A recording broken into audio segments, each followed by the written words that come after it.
CH51 Samaira का past. युवराज जब सुहानी को डांट रहा था तब सुहानी अपना सर नीचे किए खड़े थी। युवराज के कई बार कहने पर भी वो अपना सर ऊपर नहीं उठाती। ये देखकर युवराज को गिल्टी फील होने लगता है। उसे लगता है कि उसे सुहानी को इतना नहीं डांटना चाहिए था। वो सुहानी के कंधे पर हाथ रखकर हमदर्दी के साथ कहता है, सुहानी क्या हुआ? सुहानी उदास होकर अपना चेहरा ऊपर करती है और युवराज को देखते हुए मायूसी के साथ कहती है, युवराज सर, मेरी सैंडल। ये सुनकर युवराज कंफ्यूजन के साथ कहता है, व्हाट? सुहानी युवराज से अपनी नजर हटाकर फिर से नीचे देखने लगती है। वो नीचे झुककर अपने पैर से अपनी टूटी हुई फ्लैट सैंडल निकालती है और उस सैंडल को युवराज के सामने लाकर मायूसी के साथ कहती है, युवराज सर, मेरी सैंडल टूट गई। युवराज अजीब से एक्सप्रेशन के साथ अपने मन में कहता है, इसका मतलब सुहानी अपना सर झुकाए हुए अपनी टूटी सैंडल को देख रही थी और मुझे लगा, ओह गॉड, ये लड़की पागल है क्या? युवराज अब तक ये सोचकर गिल्टी फील कर रहा था कि उसके डांटने की वजह से सुहानी उदास हो गई है, लेकिन सुहानी अपनी सैंडल टूटने की वजह से दुखी थी। सुहानी वहां उदास होकर अपने हाथ में रखे सैंडल को ही देख रही थी। युवराज इरिटेट होकर कहता है, सुहानी, सिर्फ एक सैंडल टूटी है, दुनिया खत्म नहीं हुई है। सुहानी कंफ्यूज होकर खुद से ही कहती है, इतनी जल्दी कैसे टूट गई? अभी तो इसे बस 2 साल ही हुए हैं। युवराज हैरान होकर कहता है, तुम इसे 2 साल से पहन रही हो? सुहानी एक्साइटेड होकर कहती है, हाँ युवराज सर, 2 साल पहले पापा ने मुझे मेरे बर्थडे पर यह सैंडल गिफ्ट किया था। ये सुनकर युवराज दोगुनी हैरानी के साथ कहता है, तुम्हारे डैड ने तुम्हारे बर्थडे पर तुम्हें यह सैंडल गिफ्ट किया था? सुहानी युवराज की बातों पर ध्यान नहीं देती। वो बस उस टूटे हुए सैंडल को अपने हाथ में पकड़े हुए चारों तरफ से देखती रहती है। वो कंफ्यूज होकर खुद से बड़बड़ाते हुए कहती है, मुझे समझ नहीं आ रहा है कि ये इतनी जल्दी कैसे टूट सकती है।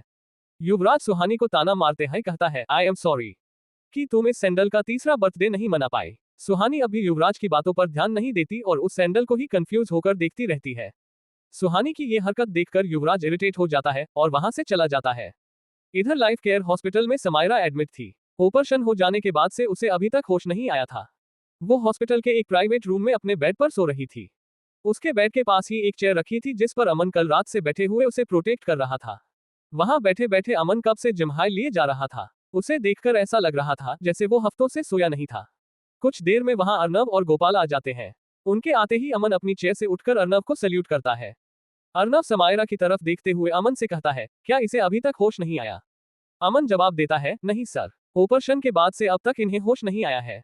अर्नव अमन से अगला सवाल करता है, क्या रात में किसी ने इस पर फिर से अटैक करने की कोशिश की? अमन नामे अपना सर हिलाते हुए कहता है, नहीं सर, मैं पूरी रात इनके पास ही बैठा था। इन पर किसी ने भी अटैक करने की कोशिश नहीं की। अर्नव अमन की तरफ देखता है। पूरी रात हॉस्पिटल में ड्यूटी देने की वजह से वो सो नहीं पाया था। नींद इस वक्त उसकी आंखों में साफ दिखाई दे रही थी। अर्नव अमन की ये हालत समझ जाता है और उसके कंधे पर हाथ रखकर कहता है, तुम पूरी रात जागे हो, घर जाकर थोड़ा आराम कर लो। अमन कब से अर्नव के मुंह से बस यही सुनना चाह रहा था। वो अर्नव को सल्यूट करके तुरंत हॉस्पिटल से चला जाता है। अमन के जाने के बाद अर्नव और गोपाल समायरा को देखने लगते हैं। गोपाल अर्नव से कहता है, सर, आपको क्या लगता है इतनी खूबसूरत लड़की पर इतनी बेरहमी से किसने हमला किया होगा? गोपाल के ऐसा कहते ही अर्नव तिरछी नजर से उसे देखता है। अर्नव को ऐसे देखकर गोपाल उससे अपनी नजरें चुराने लगता है। समायरा अभी भी बेहोश थी। उसकी बॉडी में ऑपरेशन के दौरान इंजेक्ट की गई दवाइयों का असर अभी भी था। उसका चेहरा बिल्कुल शांत दिखाई दे रहा था, जैसे परेशानी से उसका दूर दूर तक कोई वास्ता ही ना हो। समायरा सच में बहुत ही खूबसूरत थी और सोते हुए और भी खूबसूरत लग रही थी। कुछ देर बाद समायरा के शांत चेहरे पर शिकन आने लगता है। ये देखकर अर्नव चौंक जाता है। वो गोपाल से कहता है, जाओ जल्दी डॉक्टर को बुला कर लाओ। गोपाल तुरंत डॉक्टर को बुलाने के लिए कमरे से बाहर चला जाता है। धीरे धीरे समायरा के चेहरे की शिकन परेशानी में बदल जाती है। अब समायरा की बॉडी में भी मूवमेंट होने लगता है। समायरा को देखकर ऐसा लग रहा था जैसे वो कोई भयानक सपना देख रही है। कुछ ही देर में गोपाल रूम में वापस आ जाता है और उसके पीछे डॉक्टर भी वहां आ जाते हैं। बेहोशी में समायरा को सपने में कुछ विजुअल्स दिख रहे थे। वो देखती है कि एक अंधेरे कमरे में एक हवन कुंड जल रहा था। उस हवन कुंड के एक तरफ एक औरत बैठी थी जिसने काले कपड़े पहने थे। उसके बाल खुले हुए थे और उसने अपने माथे पर एक काली बिंदी लगाई थी। हवन कुंड के दूसरी तरफ एक 11 साल की लड़की बैठी थी और उसने भी काले कपड़े पहने थे। वो लड़की हैरानी से अपने चारों तरफ देख रही थी। अपने आसपास देखते हुए उसके चेहरे में घबराहट साफ दिखाई दे रही थी। वो लड़की हकलाते हुए अपने सामने बैठी औरत से कहती है, माँ, ये सब क्या है? यहाँ मुझे बहुत डर लग रहा है।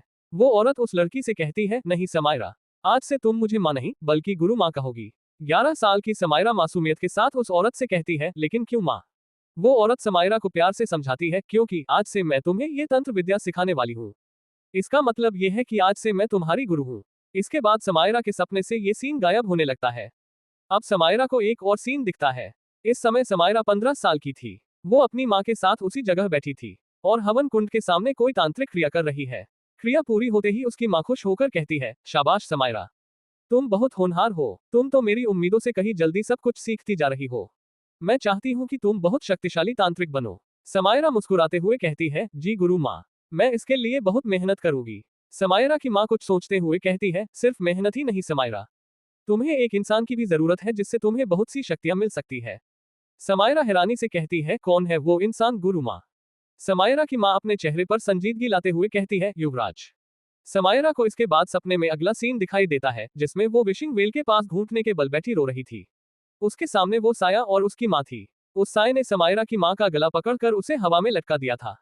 उस साय की पकड़ में समायरा की माँ छटपटा रही था। फिर उस काले साय के हाथ से उसका नाखून निकलता है जो गुरु माँ के गले के अंदर चला जाता है। उस नाखून के गले के अंदर जाते ही समायरा की माँ के गर्दन से खून की धारा बहने लगती है।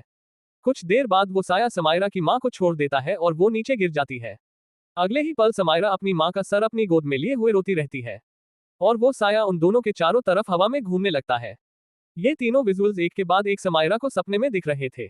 ये सब देखकर समायरा की बेचैनी बढ़ती जा रही थी और वो छटपटा रही थी। डॉक्टर और अर्नव समायरा की ये हालत देखकर घबरा जाते हैं। इसी तरह छटपटाते हुए अचानक समायरा की बड़ी बड़ी आंखें खुल जाती है। ये देखते ही गोपाल घबराहट से चीख पड़ता है। अर्नव गोपाल को गुस्से से देखता है और अगले ही पल उसका ध्यान समायरा पर चला जाता है। समायरा अपने बेड पर लेटे हुए कुछ परेशान लग रही है। डॉक्टर समायरा से कहते हैं, आप शांत रहिए, आप यहाँ बिल्कुल सेफ हैं। डॉक्टर की आवाज सुनकर समायरा होश में आती है और हैरानी से अपने चारों तरफ देखने लगती है। तभी उसकी नजर अर्नव पर जाती है। अर्नव भी हैरान होकर उसे ही देख रहा था। डॉक्टर समायरा को चेक करने लगते हैं। समायरा खामोशी से अपने बेड पर लेटे रहती है। समायरा का चेकअप करने के बाद डॉक्टर अर्नव से कहते हैं, पेशेंट अब पहले से काफी बेहतर है। ये सुनकर अर्नव डॉक्टर से कहता है, तो डॉक्टर, क्या हम इनसे पूछताछ कर सकते हैं? डॉक्टर जवाब देते हैं, हाँ, आप कर सकते हैं, लेकिन ध्यान रहे इन्हें ज्यादा स्ट्रेस नहीं होना चाहिए। ये कहकर डॉक्टर वहां से चले जाते हैं। गोपाल भी डॉक्टर के साथ बाहर चला जाता है। डॉक्टर के जाने के बाद अर्नव समायरा से कहता है, hello, I am ASP Arnav Singh. मुझे आपसे कुछ जरूरी बात करनी है। समायरा हाँ में अपना सर हिला देती है और बेड से उठने की कोशिश करती है। समायरा अभी भी काफी कमजोर थी, वो खुद से उठ नहीं पा रही थी। ये देखकर अर्नव उसकी मदद करता है और समायरा पीछे टिककर बैठ जाती है। अर्नव समायरा से पूछता है, सबसे पहले आप ये बताएं कि आपका नाम क्या है? समायरा धीरे से कहती है, समायरा। अर्नव अपना अगला सवाल करता है, तो मिस समायरा, क्या आप जानती हैं कि कल आप पर अटैक किसने किया? समायरा बिना कुछ कहे अपना सर नामे हिला देती है। समायरा के इस जवाब से अर्नव को उस पर शक होने लगता है। उसे लग रहा था कि समायरा उस पर अटैक करने वाले के बारे में कुछ ना कुछ तो जरूर जानती है। अर्नव को अंदाजा था कि वो चोट समायरा को भागते हुए लगा था। अर्नव समायरा को चेक करने के लिए कहता है, क्या आप मुझे जानती है? समायरा फिर से सर झुकाए हुए नामे अपना सर हिला देती है। अर्नव समायरा के जवाब से चौंक जाता है। वो समझ नहीं पा रहा था कि समायरा उससे झूठ क्यों बोल रही है। अर्नव अपना अगला सवाल करने ही वाला था, तभी समायरा अपना सर पकड़ लेती है। अब समायरा के चेहरे पर दर्द के भाव साफ दिख रहे थे। ये देखकर अर्नव हड़बड़ाकर कहता है, क्या हुआ? आप ठीक तो हैं ना? समायरा दर्द भरी आवाज में कहती है, मेरे सर में बहुत दर्द हो रहा है। अर्नव समायरा से कहता है, आप रुकिए, मैं अभी डॉक्टर को बुला कर लाता हूँ। अर्नव फौरन उस रूम से बाहर निकलकर डॉक्टर को ढूंढने लगता है। कुछ ही देर में अर्नव डॉक्टर को लेकर कमरे में वापस आता है। समायरा अब उस रूम में नहीं थी। ये देखकर अर्नव और डॉक्टर दोनों हैरान रह जाते हैं। अर्नव उस रूम को अच्छे से देखता है, लेकिन समायरा वहां से जा चुकी थी। अर्नव ये समझने की कोशिश कर ही रहा था कि समायरा वहां से कैसे भाग सकती है, तभी उसकी नजर खिड़की पर जाती है। वो खिड़की खुली हुई थी। अर्नव और डॉक्टर दोनों उस खिड़की के पास जाते हैं। समायरा का रूम सेकंड फ्लोर में था। डॉक्टर हैरान होकर कहते हैं, ऐसा कैसे हो सकता है?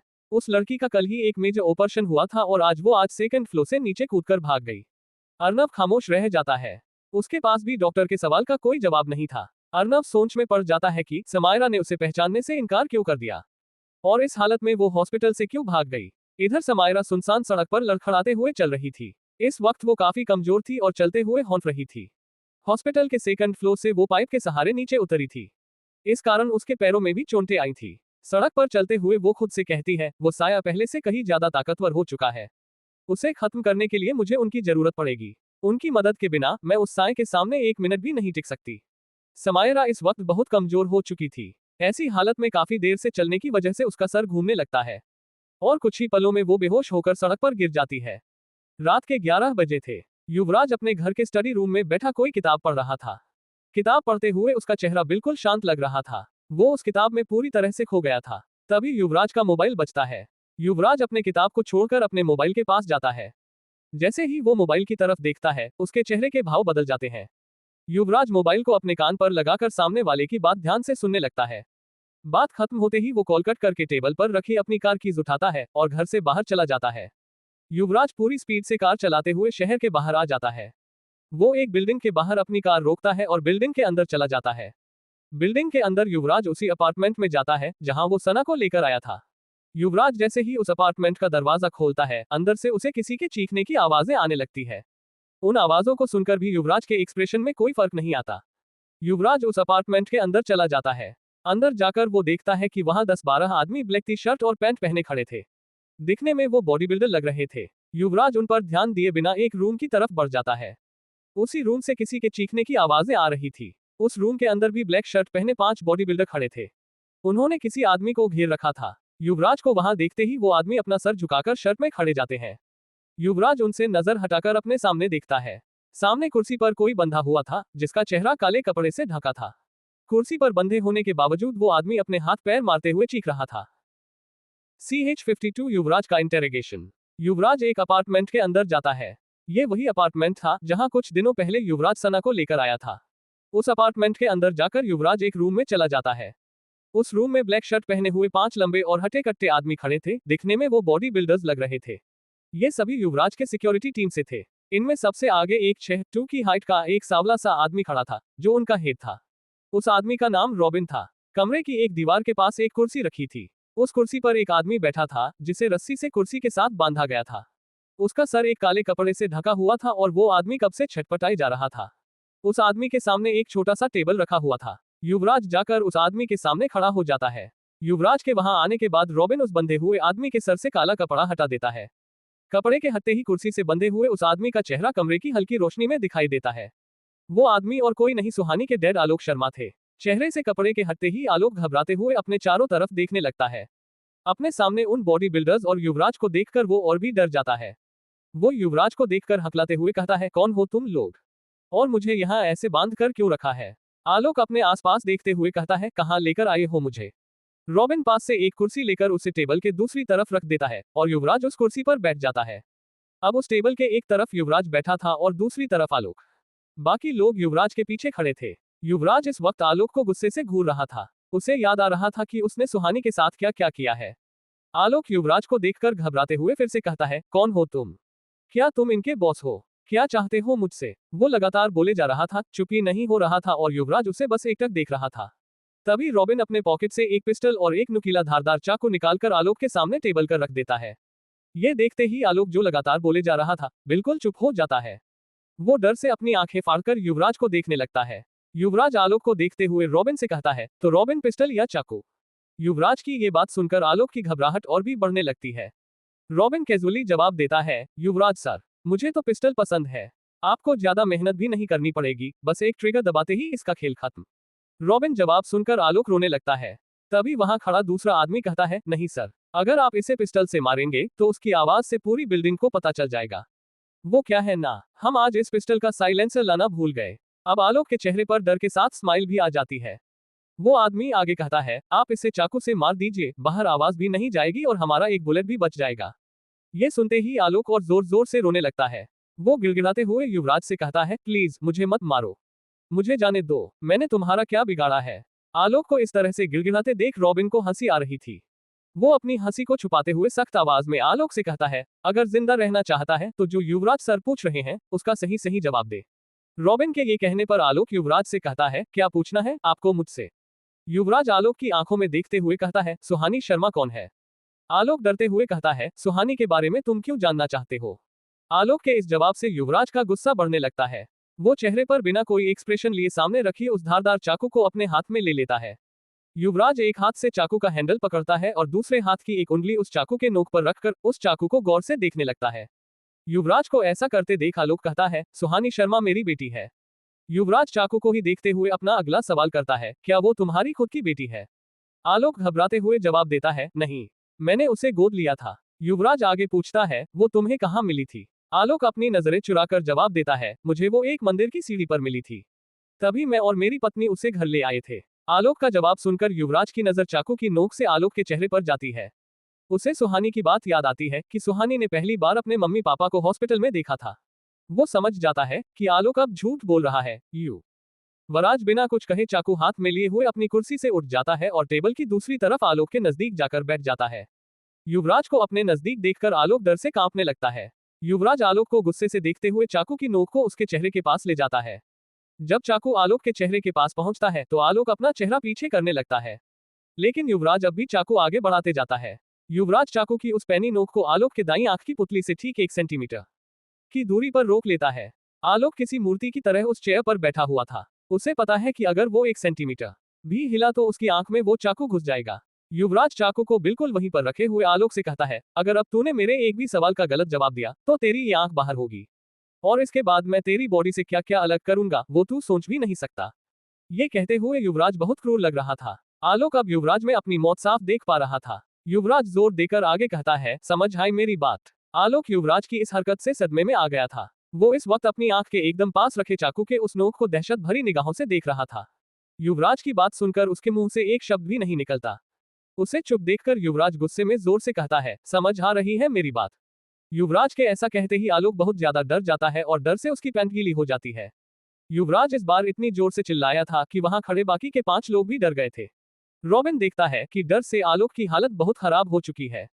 वो युवराज से कहता है, युवराज सर, प्लीज इसके सामने से वो चाकू हटा लीजिए, वरना ये बुढ़ा यहीं हार्ट अटैक से मर जाएगा। रॉबिन की बात सुनकर युवराज अपना गुस्सा कंट्रोल करते हुए थोड़ा पीछे हट जाता है। उसे नॉर्मली इतना गुस्सा कभी नहीं आता था, लेकिन इस बार उसे पता था कि आलोक ने जानबूझकर सुहानी को नुकसान पहुंचाने की कोशिश की थी, इसलिए उसका गुस्सा आज उसके कंट्रोल से बाहर हो गया था। युवराज के पीछे जाते ही आलोक थोड़ा शांत हो जाता है। रॉबिन सख्त आवाज में आलोक से कहता है, चल अब बताना शुरू कर, और हाँ, सारी बातें शुरू से बताना। युवराज सर को बार बार सवाल करना पसंद नहीं है। आलोक खुद को संभालते हुए बोलना शुरू करता है। युवराज की नजर अब भी आलोक पर ही थी। आलोक कहता है, ये बात आज से 11 साल पहले की है। मेरी शादी को हुए 10 साल हो गए थे और हमें बच्चा नहीं हुआ था। उस समय मेरे सर पर बहुत सारा कर्जा था। कर्ज की वजह से कुछ लोग मुझे जान से मारने की धमकी देने लगे थे। एक दिन मैं पैदल स्कूल से घर आ रहा था तो एक बड़ी सी गाड़ी मेरे सामने आकर रुक गई। उस गाड़ी से एक लंबा चौड़ा आदमी बाहर आया और उसने मुझे एक काम सौंपा। युवराज फौरन कहता है, कैसा काम? आलोक जवाब देता है, उस आदमी ने मुझे बताया कि एक 7 साल की बच्ची है जिसके माता पिता अब नहीं रहे और उसकी याददाश्त भी जा चुकी थी। उसने मुझे उस लड़की को अपनी बच्ची की तरह पालने के लिए कहा। इस काम के लिए उसने मुझे हर महीने 3 लाख रुपए देने का वादा भी किया था। तब मैं कर्ज में डूबा था तो इतने अच्छे मौके को कैसे छोड़ सकता था, इसलिए मैंने उस आदमी को हाँ कर दिया और उस लड़की को घर ले आया। युवराज आलोक की आंखों में देखते हुए कहता है, तुम पहली बार सुहानी से कब मिले थे? आलोक उस दिन को याद करते हुए कहता है, वो आदमी मुझे और मेरी बीवी को लेकर एक हॉस्पिटल गया था जहां सुहानी एडमिट थी। सुहानी ने भी पहली बार हमें वहीं देखा था। फिर हम उसे अपने घर ले आए और तब से मैं उसे अपनी बच्ची की तरह ही पाल रहा हूँ। आलोक के ऐसा कहते ही युवराज फुसफुसाते हुए कहता है, हाँ पता है, तू कितने अच्छे से पाल रहा था। युवराज आलोक से पूछता है, क्या तुम उस आदमी के बारे में कुछ भी जानते हो या तुम्हारे पास उनकी कोई तस्वीर है? आलोक जवाब देता है, नहीं। उस दिन के बाद से मैंने उस आदमी को कभी नहीं देखा। बस हर महीने की पहली तारीख को वो मेरे घर के सामने वाले डस्टबिन में पैसे डालकर चला जाता है और उसी दिन एक प्राइवेट नंबर से मुझे कॉल करके सुहानी का हाल चाल पूछ लेता है।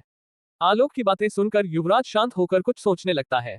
उसके मन में एक सवाल बार बार आ रहा था, लेकिन उसे आलोक से उस सवाल के जवाब मिलने की कोई उम्मीद नहीं थी। युवराज फिर भी आलोक से वो सवाल करता है, क्या तुम जानते हो कि सुहानी का एक्सीडेंट कैसे हुआ था?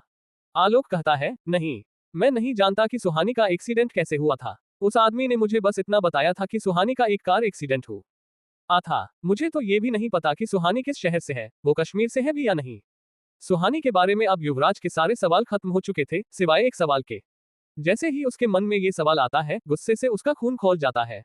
वो फिर से आलोक की तरफ बढ़ता है और उसका कॉलर पकड़कर कहता है, तुम पिछले 11 सालों से सुहानी को वो दवाइयां क्यों दे रहे थे जिससे उसकी मेमोरी वापस ना आए, जबकि तुम्हें पता है कि उन दवाइयों को कंटिन्यू खाने से सुहानी पागल भी हो सकती थी। युवराज का ये सवाल सुनते ही आलोक हक्का बक्का रह जाता है।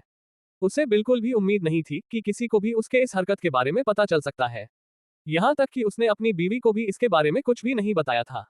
कुछ देर तक वो खामोश रहता है। युवराज उसके रिएक्शन को ध्यान से देख रहा था। आलोक को कुछ ना बोलता देखकर रॉबिन उसे धमकाते हुए कहता है, अब जवाब दे रहा है या हम अपने तरीके से जवाब निकलवाएं। रॉबिन की बात सुनकर आलोक कुछ बोलने के लिए अपना मुंह खोलता ही है, तभी युवराज वो चाकू उसकी गर्दन पर रखकर कहता है, झूठ बोलने की सोचना भी मत। आलोक घबराते हुए जवाब देता है, उस दिन जिस आदमी ने मुझे सुहानी को पालने के लिए कहा था, उसने ये भी कहा था कि जब सुहानी की याददाश्त वापस आ जाएगी तब वो उसे अपने साथ ले जाएगा। कुछ वक्त बाद सुहानी की याददाश्त वापस आने लगी थी, वो अजीब अजीब सी बातें करती थी। ये देखकर मैं डर गया था। अगर सुहानी को सब याद आ जाता तो वो सुहानी को अपने साथ ना ले जाता। सुहानी की वजह से मुझे बहुत पैसे मिल रहे थे और मैं उसे जाने नहीं दे सकता था। इसलिए मैं एक डॉक्टर से मिला और उसने मुझे सुहानी के लिए वो दवाइयां दी थी। सारी बातें जानकर युवराज का मन कर रहा था कि वो अभी आलोक को जान से मार डाले, लेकिन वो ऐसा कुछ नहीं करता। युवराज अगला सवाल करता है, सुहानी कैसी बातें करती थी? आलोक कहता है, उसकी बातें तो मुझे भी समझ नहीं आती थी, लेकिन वो किसी गुफा, अघोरी, अपने पापा और किसी कलश के बारे में बातें करती थी। आलोक के ऐसा कहते ही युवराज अपनी कुर्सी से उठकर उस रूम से बाहर जाने लगता है। जैसे ही युवराज रूम के दरवाजे के पास पहुंचता है, आलोक उससे कहता है, क्या अब मैं अपने घर वापस जा सकता हूँ? युवराज बिना आलोक की तरफ मुड़े जवाब देता है, नहीं, तुम कुछ दिन यहीं रहोगे। तुमने सुहानी को अपनी बच्ची की तरह पाला है ना, तो उसका रिवार्ड तो तुम्हें मिलना ही चाहिए। युवराज उन गार्ड से कहता है, इसकी अच्छे से खातिरदारी करना। ये कहकर युवराज वहां से चला जाता है। युवराज के रूम से निकलते ही आलोक के चीखने की आवाज उस अपार्टमेंट में गूंजने लगती है। इधर सड़क पर बेहोश हुई समायरा की आंखें खुलती है। आंखें खोलकर वो देखती है कि इस वक्त वो सड़क पर नहीं, बल्कि एक अंधेरे कमरे में बेड पर लेटी है। खुद को ऐसे किसी अनजान जगह में पाकर समायरा घबराकर उठ जाती है। जिस रूम में इस वक्त समायरा थी, वो सब तरफ से बंद था। वहां बिल्कुल अंधेरा था। वो तुरंत बेड से बाहर आती है और आवाज लगाती है, कोई है यहाँ? काफी देर तक आवाज लगाने पर भी ना तो समायरा को जवाब मिलता है और ना ही अंधेरे की वजह से कमरे का दरवाजा मिलता है। वो समझ नहीं पाती कि अब वो क्या करे। तभी कमरे का दरवाजा बाहर से खुलता है और कोई अंदर आता है। कुछ ही पलों में रूम की लाइट्स ऑन हो जाती है। समायरा देखती है कि उसके सामने एक आदमी खड़ा था। समायरा उसे हैरानी से देखते हुए कहती है, कौन हो तुम? और मुझे यहाँ लेकर क्यों आए हो? CH53 हॉस्टल में युवराज। समायरा देखती है कि उसके सामने एक आदमी खड़ा है। समायरा उस आदमी को हैरानी से देखते हुए कहती है, कौन हो तुम? और मुझे यहाँ लेकर क्यों आए हो? समायरा के सामने खड़ा आदमी वही है जो रात को सुहानी की खिड़की के पास खड़े होकर उसे देखता रहता है। वो समायरा को गौर से देखने लगता है और कोई जवाब नहीं देता। उस आदमी से कोई जवाब न मिलने पर समायरा इस बार गुस्से में कहती है, तुमने सुना नहीं मैंने क्या पूछा? समायरा की गुस्से से भरी आवाज सुनकर वो आदमी होश में आता है और कहता है, तुम मुझे सड़क पर बेहोश पड़ी मिली थी और तुम्हारी पीठ पर लगी चोट से बहुत खून बह रहा था। इसलिए मैं तुम्हें सड़क से उठाकर अपने घर ले आया। तुम अब कैसे महसूस कर रही हो? उस आदमी का जवाब सुनकर समायरा कुछ शांत होती है। उसे समझ आता है कि उस आदमी ने समायरा की मदद की थी। समायरा उस आदमी से कहती है, मेरी मदद करने के लिए थैंक्स। ये कहते ही समायरा उस कमरे से बाहर जाने लगती है। वो आदमी समायरा के सामने आकर उसे रोकते हुए कहता है, तुम आज रात यहीं रुककर आराम कर सकती हो। तुम्हारी हालत मुझे कुछ ठीक नहीं लग रही है। समायरा कहती है, तुमने मेरी जान बचाई उसके लिए थैंक्स, लेकिन अब मेरा रास्ता रोकने की कोशिश मत करो। ये कहकर समायरा उस आदमी को अपने रास्ते से हटाकर आगे बढ़ने लगती है। वो आदमी समायरा के पीछे जाते हुए कहता है, लेकिन तुम हो कौन? उस आदमी का सवाल सुनकर समायरा बिना पीछे मुड़े ही कहती है, तुम्हें ये जानने की कोई जरूरत नहीं है, और उस घर के दरवाजे से बाहर चली जाती है। समायरा के घर से बाहर जाते ही वो आदमी दरवाजे को देखते हुए कहता है, समायरा, रक्षा की बेटी, तुम्हें इस शहर में वापस नहीं आना चाहिए था। इधर युवराज आलोक से मिलकर अपनी कार ड्राइव करते हुए वापस अपने घर जा रहा था। ड्राइव करते हुए वो शुरू से लेकर अब तक सुहानी से रिलेटेड सभी कड़ियां जोड़ने की कोशिश कर रहा है। यही सब सोचते हुए युवराज खुद से कहता है, सुहानी 7 साल तक अपने डैड के साथ शिमला में थी और उस एक्सीडेंट के बाद आलोक शर्मा के साथ कश्मीर में। लेकिन उस एक्सीडेंट और सुहानी के उस आलोक से मिलने के बीच ऐसा क्या हुआ कि सुहानी को सपने में वो गुफा, अघोरी और कलश दिखते हैं? इन सब का क्या मतलब है? और सबसे जरूरी बात, भैरवनाथ ने ये क्यों कहा था कि सुहानी मुझे उस साए से मुक्त कर सकती है? जहां तक मुझे पता है, सुहानी एक सिंपल लड़की है, तो फिर वो मुझे कैसे इन सब से आजाद कर पाएगी? युवराज ये सब सोच ही रहा था, तभी वो सेंट थॉमस हॉस्टल के पास पहुंच जाता है। उस हॉस्टल को देखते ही युवराज अपनी कार का ब्रेक लगा देता है और उसकी कार हॉस्टल के पास ही रुक जाती है। युवराज को याद आता है कि कुछ दिन पहले एक आदमी सुहानी के कमरे की खिड़की से उसे एकटक देख रहा था।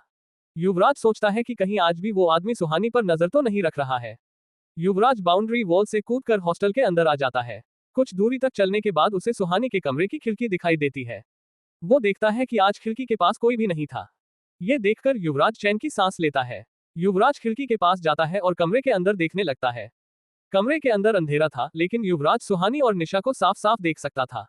वो दोनों अपने अपने बेड पर सोई हैं। युवराज सुहानी को देखते ही वापस जाने वाला था, लेकिन पता नहीं उसे क्या होता है, वो सुहानी से अपनी नजर नहीं हटा पा रहा था। उसका मन कर रहा था कि वो बस इसी तरह सुहानी को देखता रहे। कुछ देर इसी तरह सुहानी को देखने के बाद युवराज खुद को रोक नहीं पाता। वो खिड़की से कमरे के अंदर चला जाता है। युवराज सुहानी के पास जाकर बेड पर बैठ जाता है और सुहानी को सोते हुए देखने लगता है। सुहानी को देखते हुए युवराज की आंखें नम हो जाती है। वो सुहानी का हाथ अपने दोनों हाथों में ले लेता है और अपने मन में कहता है, सॉरी सुहानी, तुम्हारी इस हालत का जिम्मेदार मैं हूँ। मेरी ही वजह से आज तुम्हारे पेरेंट्स तुम्हारे साथ नहीं है और तुम्हें उस आलोक के साथ रहना पड़ रहा था। युवराज ये सब सोच ही रहा था, तभी सुहानी को अपना हाथ किसी के हाथ में महसूस होता है। अगले ही पल उसकी नींद खुल जाती है। कमरे में अंधेरा था। जैसे ही सुहानी अपनी आंखें खोलती है, उसे अपने बेड पर एक काला साया जैसा कुछ बैठा हुआ दिखता है। ये देखकर सुहानी बहुत डर जाती है और डर से सुहानी की आंखें बड़ी हो जाती है। वो चीखने ही वाली होती है, तभी युवराज उसके पास आकर अपना हाथ उसके मुंह पर रख देता है। युवराज के हाथ रखने की वजह से सुहानी की चीख नहीं निकल पाती। भले ही सुहानी अब चीख नहीं पा रही थी, लेकिन वो अपना हाथ पैर पर मारने लगती है। सुहानी के इस रिएक्शन से परेशान होकर युवराज उसके कान के पास जाकर धीरे से कहता है, मैं हूं युवराज। युवराज की आवाज सुनकर सुहानी शांत हो जाती है। ये कहने के लिए युवराज सुहानी के इतने करीब आ गया था कि सुहानी को अपने चेहरे पर युवराज की सांसें महसूस हो रही थी। युवराज को अपने इतने करीब पाकर सुहानी की हार्ट बीट बहुत तेज हो जाती है। वो बस वहीं फ्रीज होकर अपनी बड़ी बड़ी आंखों से अंधेरे में युवराज को देखने की कोशिश करने लगती है। युवराज फिर से कहता है, अब मैं अपना हाथ हटा रहा हूं, चीखना मत। सुहानी हमें अपना सर हिला देती है। युवराज धीरे से सुहानी के मुंह से अपना हाथ हटा लेता है। सुहानी चैन की एक सांस लेती है। युवराज ने सुहानी के मुंह से अपना हाथ तो हटा दिया था, अब भी वो पीछे नहीं हटा था। अब भी युवराज का चेहरा सुहानी के ठीक सामने था। सुहानी को इस बात का एहसास था, लेकिन अंधेरे की वजह से वो युवराज को देख नहीं पा रही थी। लेकिन युवराज सुहानी के उतने ही करीब से बस देखता जा रहा था। सुहानी को अब कुछ भी समझ नहीं आ रहा था। वो युवराज को पीछे धकेलते हुए खुद भी उठकर बैठ जाती है। इसके बाद सुहानी अपने मोबाइल का फ्लैश लाइट ऑन करके युवराज के चेहरे पर फोकस करती है। जब वो युवराज का चेहरा देख लेती है, तब पूरी तरह से रिलैक्स होती है। सुहानी धीमी आवाज में कहती है, युवराज सर, आप यहाँ क्या कर रहे हैं? जल्दबाजी में युवराज के मुंह से निकल जाता है, तुम्हें देखने आया था और क्या। ये कहते ही युवराज अपनी गलती का एहसास करते हुए अपनी आंखें बंद कर लेता है। सुहानी हैरान होकर कहती है, आप मुझे क्यों देखने आए थे? युवराज सुहानी के सवालों का कोई जवाब नहीं दे पाता। वो बस थोड़ा नर्वस होकर सुहानी को देखने लगता है। युवराज से जवाब ना पाकर सुहानी फिर से युवराज से कहती है, युवराज सर, आपने बताया नहीं, आप मुझे क्यों देखने आए थे? युवराज अपने पुराने फॉर्म में आते हुए कहता है, तुम्हारा दिमाग खराब है क्या? मैं तुम्हें क्यों देखने आऊंगा? सुहानी अपने बात पर अड़ी रहती है और कहती है, अभी आपने कहा कि आप मुझे देखने आए थे। युवराज अब अपनी ही कही बात में फंस जाता है और बात को संभालते हुए कहता है, तुम नींद में हो इसलिए तुम्हें ठीक से सुनाई नहीं दिया होगा। मैंने कहा था कि मैं उस साय को देखने आया था। मैं देख रहा था कि कहीं वो तुम लोगों पर अटैक तो नहीं कर रहा। युवराज के इस जवाब से सुहानी कन्विंस हो जाती है। वो अपने मन में कहती है, शायद युवराज सर सही कह रहे हैं। मैं नींद में हूं इसलिए मुझे कुछ भी सुनाई दे रहा है। युवराज सर मुझे क्यों देखने आएंगे? सुहानी को कन्विंस देखकर युवराज भी रिलैक्स हो जाता है। वो सुहानी से कहता है, ठीक है, फिर मैं चलता हूँ। ये कहते हुए युवराज जैसे ही सुहानी के बेड से उठता है, उसे निशा की आवाज सुनाई देती है। उस आवाज को सुनकर युवराज और सुहानी निशा की तरफ देखते हैं। निशा नींद में अपने हाथ पैर मारते हुए कहती है, सुहानी तू वहीं रुक, मैं अभी किक मार के इस साय को विशिंग वेल में धकेल देती हूँ। ये कहकर निशा फिर से शांत होकर सो जाती है। निशा की ये हरकत देखकर युवराज और सुहानी को हंसी आने लगती है। युवराज सुहानी से बिना कुछ कहे खिड़की से बाहर चला जाता है। वो खिड़की के पास रुककर सुहानी से कहता है, रात में ये खिड़की बंद रखा करो, यहाँ से कभी भी कोई भी अंदर आ सकता है। और वहां से चला जाता है। युवराज वहां से निकलते हुए अपने ख्यालों में इतना डूबा था कि उसे ये एहसास नहीं होता कि वो साया इस वक्त उससे कुछ ही दूरी पर था। युवराज अपनी कार से अपने घर के लिए निकल जाता है और सुहानी खिड़की बंद करके अपने बेड पर जाकर फिर से सो जाती है। रात के 3 बजे थे। निशा और सुहानी अपने अपने बेड पर सोए थे। तभी धीरे धीरे एक काला साया उस कमरे के अंदर आता है। वो साया निशा और सुहानी के बेड के सामने आकर रुक जाता है। अगले ही पल वो धीरे धीरे निशा की तरफ बढ़ने लगता है। लेकिन जैसे ही वो निशा से 1 मीटर की दूरी तक जाता है, वो उसकी तरफ आगे नहीं बढ़ पाता। निशा के उस रुद्राक्ष की वजह से आज फिर वो साया उसका कुछ बिगाड़ नहीं पाता। वो साया पीछे हट जाता है। कुछ देर बाद वो साया सुहानी की तरफ बढ़ने लगता है। धीरे धीरे वो सुहानी के बेड के एकदम नजदीक पहुंच जाता है और अगले ही पल वो साया गायब हो जाता है। उस साय के गायब होने के कुछ ही देर बाद सुहानी की आंखें अचानक से खुल जाती है। वो बेड पर ही लेटे हुए एकटक ऊपर लगे फैन को देखने लगती है। इस वक्त सुहानी के आंखों की पुतली नॉर्मल से काफी छोटी हो गई थी और वो अपनी पलकें भी नहीं झपका रही थी। सुहानी बिना करवट लिए उठकर बैठ जाती है। अभी भी वो बस अपने सामने ही देख रही थी। कमरे में पूरी तरह से अंधेरा था। रोशनी के नाम पर सिर्फ सुहानी की आंखें चमक रही थी। उसके चेहरे पर अभी कोई एक्सप्रेशन नहीं था। सुहानी अपना सर राइट साइड घुमाती है। उसके राइट साइड पर निशा सो रही थी। निशा को सोते देख सुहानी फिर से अपना चेहरा सामने करते हुए बेड से नीचे उतर जाती है। नीचे उतरकर चलते हुए वो दरवाजे की तरफ जाती है और धीरे से दरवाजा खोलकर कमरे से बाहर चली जाती है। सुहानी अब बेहोशी में चल रही थी। ऐसा लग रहा था जैसे उसका उसकी बॉडी पर कोई वश ही ना हो। चलते हुए वो सीढ़ियों के पास पहुंच जाती है और आगे बढ़ने लगती है। इसी बीच निशा की नींद खुल जाती है। निशा देखती है कि सुहानी अपने बेड पर नहीं है और कमरे का दरवाजा भी खुला है। निशा ये देखकर घबरा जाती है और तुरंत उठकर वॉशरूम में सुहानी को चेक करती है, लेकिन सुहानी वहां नहीं थी। निशा कमरे से बाहर निकलकर सुहानी को ढूंढने लगती है। इधर सुहानी चलते हुए हॉस्टल की छत पर आ चुकी थी। वो बस सामने देखते हुए आगे बढ़ते जा रही थी। आगे बढ़ते हुए सुहानी छत की रेलिंग पर चढ़ जाती है और नीचे देखने की बजाय बस सामने ही देखती रहती है। उसे देखकर ऐसा लग रहा था जैसे उसे एहसास ही नहीं है कि वो कहां पर खड़ी है। सुहानी आधी रात को नाइट ड्रेस में खुले बालों के साथ रेलिंग पर खड़ी थी। उसे ऐसे देखकर डर से किसी के भी दिल की धड़कन रुक सकती थी। सुहानी अब अपना दाहिना पैर ऊपर उठाकर आगे बढ़ा देती है। अब सुहानी का एक पैर छत की रेलिंग पर था और दूसरा पैर हवा में। सुहानी हल्की मुस्कान के साथ एक भयानक आवाज में कहती है, आज तेरा खेल खत्म। सुहानी के ऐसा कहते ही वो काला साया सुहानी के शरीर से बाहर निकल जाता है और अगले ही पल तेजी से वहां से चला जाता है। उस साए के जाने के कुछ सेकंड बाद सुहानी को होश आता है और वो खुद को हॉस्टल की छत पर पाती है। सुहानी को समझ नहीं आता कि ये सब सच है या वो सपना देख रही है। तभी उसकी नजर नीचे जाती है। वो देखती है कि वो इस वक्त छत की रेलिंग पर खड़ी है और उसका एक पैर आगे की तरफ हवा में लटका हुआ है। ये देखकर सुहानी घबरा जाती है और उसका बैलेंस बिगड़ जाता है। अगले ही पल वो रेलिंग से नीचे की तरफ गिरने लगती है और गिरते हुए उसकी चीख निकल जाती है।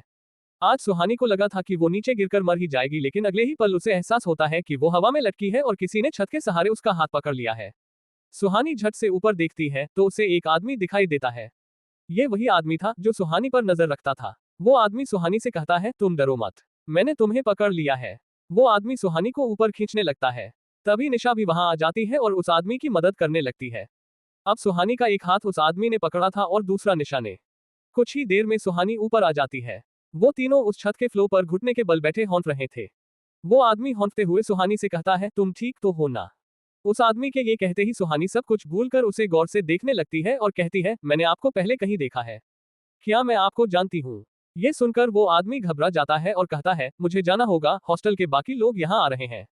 ये कहकर वो आदमी भागते हुए जाता है और हॉस्टल की पाइप से नीचे उतर जाता है। सुहानी परेशान होकर निशा से कहती है, निशा, मैंने इन्हें कहीं देखा है। निशा सुहानी को समझाते हुए कहती है, सुहानी तू इस वक्त शौक में है, इसलिए तुझे ऐसा लग रहा है। सुहानी झल्लाकर कहती है, नहीं निशा, मैंने इन्हें कब और कहां देखा है ये तो मुझे याद नहीं आ रहा, लेकिन मैंने पक्का इन्हें कई बार देखा है। निशा भी ऊंची आवाज में कहती है, अरे देखा है तो कहां देखा है। सुहानी कुछ देर तक बेचैन होकर सोचने लगती है, फिर एकदम से शांत हो जाती है। सुहानी निशा की आंखों में देखते हुए कहती है, अपने सपने में। CH54 jackpot. सुहानी कुछ देर बेचैन होकर सोचती है और फिर एकदम से शांत हो जाती है। वो निशा की आंखों में देखकर कहती है, अपने सपने में। सुहानी की बात सुनकर निशा उसे हैरानी से देखने लगती है। निशा कहती है, तेरे सपने में, इसका मतलब। निशा इतना ही कह पाई थी तभी वहां हॉस्टल वार्डन और कुछ लड़कियां आ जाती है। सुहानी जब छत की रेलिंग से नीचे गिरी थी तब उसकी चीख निकल गई थी। उसी चीख को सुनकर हॉस्टल में कुछ लोगों की नींद खुल गई थी। वो सब भागते हुए छत आ जाती है। वो सब निशा और सुहानी को ऐसे फ्लो पर बैठे देखकर चौंक जाती हैं और फौरन निशा और सुहानी के पास आ जाती हैं। निशा और सुहानी फ्लो पर बैठी थी और सुहानी के हाथ में कुछ खरोंचे थी। छत से गिरते हुए उसे कुछ चोटें लग गई थी। ये सब देखकर वार्डन बौखलाहट के साथ कहती है, तुम लोग यहाँ क्या कर रही हो? और अभी यहाँ से किसके चीखने की आवाज आई थी? सुहानी वार्डन के सवाल पर खामोश रहती है। निशा बात को संभालते हुए कहती है, वो मैम, क्या है ना, मुझे और सुहानी को नींद नहीं आ रही थी तो हम दोनों छत पर वॉक करने आ गए। हम बस वॉक कर ही रहे थे तभी सुहानी का पैर फिसल गया और वो फ्लो पर गिर गई, इसलिए उसकी चीख निकल गई। निशा की बात सुनते ही वार्डन गुस्से से आग बबूला हो जाती है। वो झल्लाते हुए निशा और सुहानी से कहती है, तुम दोनों का दिमाग खराब हो गया है क्या, जो रात के 3 बजे छत पर वॉक करने आई थी? तुम्हें नहीं पता कि आए दिन शहर में लोगों को मौत हो रही है? एक तो आधी रात को छत पर आ गई और इस तरह से चीखकर लोगों को डरा रही हो। सुहानी और निशा अपनी सफाई में कुछ नहीं कहती, वो बस अपना सर झुकाए बैठे रहते हैं। वार्डन बड़ी सख्ती के साथ आगे कहती है, अब चुपचाप अपने कमरे में जाओ और दोबारा रात में छत पर दिखाई दिए तो मुझसे बुरा कोई नहीं होगा। वार्डन के ऐसा कहते ही निशा और सुहानी नीचे अपने कमरे की तरफ चली जाती हैं। उन दोनों के जाने के बाद वार्डन अपने आसपास देखती है। रात के वक्त बाहर का माहौल बहुत डरावना लग रहा था। वार्डन भी घबराकर बाकी लड़कियों के साथ नीचे चली जाती है। कमरे में आने के बाद निशा सुहानी को उसके बेड पर बिठाती है। फिर फर्स्ट एड किट से दवा निकालकर सुहानी के हाथ में लगाती है। दवा लगाते हुए निशा सुहानी को देखती है। सुहानी अभी भी बहुत डरी हुई और कंफ्यूज लग रही थी। निशा सुहानी से कहती है, सुहानी, जो आज छत पर हुआ, वो सब क्या था? तू छत पर क्यों लटक रही थी और वो आदमी कौन था? सुहानी नामे सर हिलाते हुए कहती है, मुझे कुछ नहीं पता यार। मैं तो बस यहाँ सो रही थी, जब मेरी नींद खुली तो मैं छत की रेलिंग पर खड़ी थी। निशा हैरानी से लगभग चीखते हुए कहती है, क्या? सुहानी आगे कहती है, हाँ, खुद को वहां देखकर मैं डर गई थी, जिससे मेरा बैलेंस बिगड़ गया और मैं नीचे गिर गई। फिर पता नहीं वो आदमी कहाँ से आया और उसने मेरा हाथ पकड़ लिया, तभी तू वहां आ गई। निशा कहती है, तो तू ये क्यों बोल रही थी कि तूने उस आदमी को सपने में देखा है? क्या तू उसे जानती है? सुहानी अपना सर पकड़कर कहती है, यार, मुझे ऐसा लग रहा है जैसे मैं उसको जानती हूँ, लेकिन वो मुझे याद नहीं आ रहा है। मुझे सपने में जो विजुअल्स दिखते हैं, शायद उसमें मैंने इस आदमी को देख है। निशा कुछ सोचते हुए कहती है, तू उस आदमी को जानती है या नहीं? ये तो मुझे नहीं पता, लेकिन वो आदमी पक्का तुझे जानता है, तभी तो वो इतनी रात को तुझे बचाने आ गया। लेकिन मुझे ये समझ नहीं आ रहा कि इस टाइम पे वो गर्ल्स हॉस्टल में क्या कर रहा था।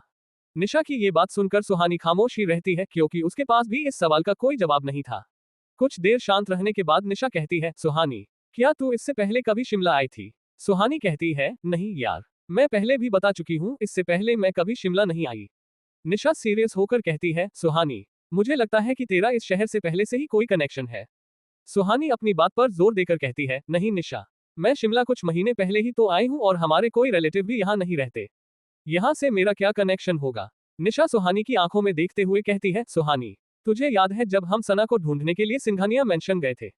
सुहानी अपना सर हाँ में हिलाते हुए कहती है, हाँ, मुझे याद है। तो निशा आगे कहती है, तो जब हम उस रात वहां गए थे तो उस मेंशन के किसी भी रूम में हमें सना नहीं मिली थी और हम वहां से बाहर निकलने वाले थे। तभी तूने अचानक से कहा था कि उस पहले वाले रूम के नीचे एक तहखाना है। अगर तू पहले शिमला आई ही नहीं है तो तुझे कैसे पता का छोटी ई सिंघानिया मेंशन में एक तहखाना है और वो कहाँ है? निशा की ये बात सुनकर सुहानी सकते में आ जाती है और वो बिल्कुल खामोश हो जाती है। निशा भी शांत होकर सुहानी के जवाब का इंतजार करने लगती है। सुहानी डर और कंफ्यूजन के साथ कहती है, निशा, ये बात तो मेरे दिमाग में ही नहीं आई। मुझे नहीं पता कि मैं उस तहखाने के बारे में कैसे जानती थी। उस वक्त मुझे बस एक स्ट्रांग इंट्यूशन आया और मैंने ऐसा कह दिया। निशा कहती है, सुहानी, हो सकता है कि तू अपने मेमोरी लॉस से पहले कभी शिमला आई हो और इससे आगे निशा कुछ नहीं कहती। उसे भी पता था कि अभी कुछ भी अंदाजा लगाने से कोई फायदा नहीं है। कुछ देर बाद सुहानी कहती है, चल यार, इसके बारे में बाद में बात करेंगे, अभी सो जाते हैं। कल पद्मिनी के ऑफिस में सर्च ऑपरेशन करना है। निशा भी सुहानी की बात से सहमत होती है और दोनों अपने अपने बेड पर सो जाते हैं। अगले दिन सुबह सुबह सुहानी और विवेक कॉलेज कैंपस में खड़े थे। वो दोनों काफी नर्वस लग रहे थे। ऐसा लग रहा था जैसे वो किसी का इंतजार कर रहे हैं। कुछ ही देर में निशा उनके पास आ जाती है। सुहानी निशा से कहती है, तू कहाँ चली गई थी? निशा हड़बड़ाते हुए कहती है, वो सब छोड़ो, तुम दोनों मेरे साथ चलो, हमारे पास टाइम कम है। ये कहकर निशा सुहानी और विवेक का हाथ पकड़कर उन्हें अपने साथ ले जाती है। ना चाहते हुए भी विवेक और सुहानी को निशा के साथ जाना पड़ता है, क्योंकि अब उनके पास और कोई ऑप्शन नहीं बचा था। वो तीनों दबे पांव पद्मिनी सिंघानिया के ऑफिस के पास पहुंचते हैं। वो तीनों फिर से उसी दीवार की आड़ से ऑफिस को देखने लगते हैं। वहां अभी भी वो गॉड ड्यूटी पर था। वो गॉड इस वक्त एक चेयर पर बैठकर चाय पी रहा था। उसे देखकर विवेक चिढ़ते हुए कहता है, इस गॉड के रहते हुए हम ऑफिस के अंदर कैसे जाएंगे? सुहानी भी इसी सोच में पड़ जाती है, लेकिन निशा रिलैक्स होकर कहती है, तुम लोग ना बहुत जल्दी पैनिक करने लगते हो। 2 मिनट शांत होकर सामने देखो। विवेक और सुहानी चुपचाप उस गॉड को देखने लगते हैं। कुछ ही देर बाद वो गॉड थोड़ा परेशान होकर वहां से चला जाता है। गॉड को वहां से जाते देख विवेक और सुहानी चौंक जाते हैं। विवेक निशा को शक भरी नजरों से देखते हुए कहता है, निशा, तुमने उस गॉड के साथ क्या किया है? निशा अपनी नजरें चुराते हुए कहती है, मैंने कुछ नहीं किया। विवेक उसकी आंखों में देखकर जोर देते हुए कहता है, तुमने पक्का कुछ तो किया है, वरना वो गॉड ऐसे परेशान होकर कैसे चला गया? निशा शरारत भरी मुस्कान के साथ सुहानी और विवेक से कहती है, वो मैंने उस गॉड की चाय में लूज मोशन की दवा मिला दी थी, अब वो सारा दिन टॉयलेट में ही गॉड रहेगा और हम आराम से पद्मिनी के ऑफिस की तलाशी ले सकते हैं। निशा की बात सुनते ही सुहानी उस पर गुस्सा करते हुए कहती है, निशा, तू पागल है क्या?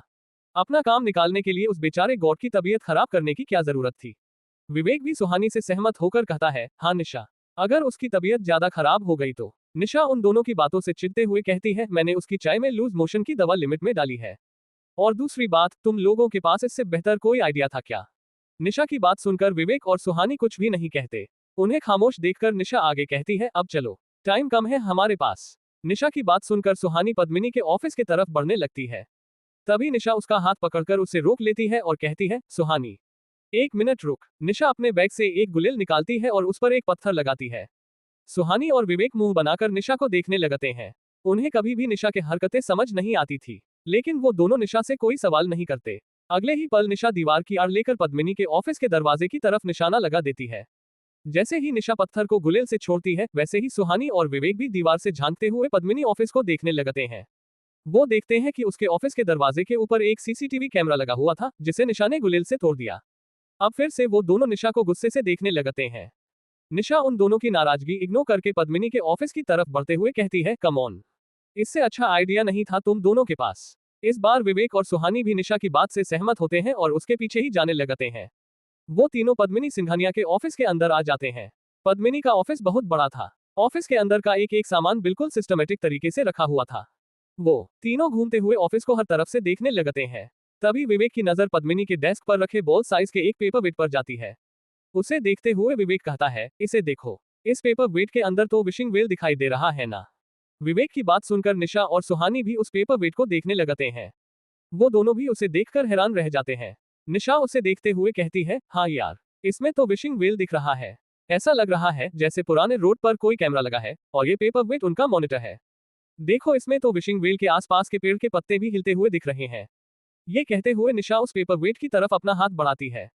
निशा को उस पेपर वेट की तरफ हाथ बढ़ते देख विवेक उसका हाथ पकड़ लेता है और कहता है, निशा, हमें पता नहीं है ये क्या चीज है, इसे हाथ मत लगाओ। सुहानी उन दोनों को टोकते हुए कहती है, गाइस, जो काम करने आए हैं पहले वो कर लेते हैं, हमारे पास टाइम बहुत कम है। फिर वो तीनों अपने काम में लग जाते हैं। वो तीनों ऑफिस के अलग अलग स्पेस पर जाकर डॉक्यूमेंट्स चेक करने लगते हैं। काफी देर तक ऑफिस की तलाशी लेने के बाद भी उन्हें कुछ भी नहीं मिलता। विवेक थक कर कहता है, यार, इस पद्मिनी के बारे में तो यहाँ भी कुछ नहीं मिला। विवेक की बात सुनकर सुहानी भी फाइल्स देखना बंद कर देती है और कहती है, मेरा भी हो गया, यहाँ कुछ भी नहीं है। निशा विवेक और सुहानी की बातों पर ध्यान दिए बिना लगातार फाइल्स चेक कर रही थी।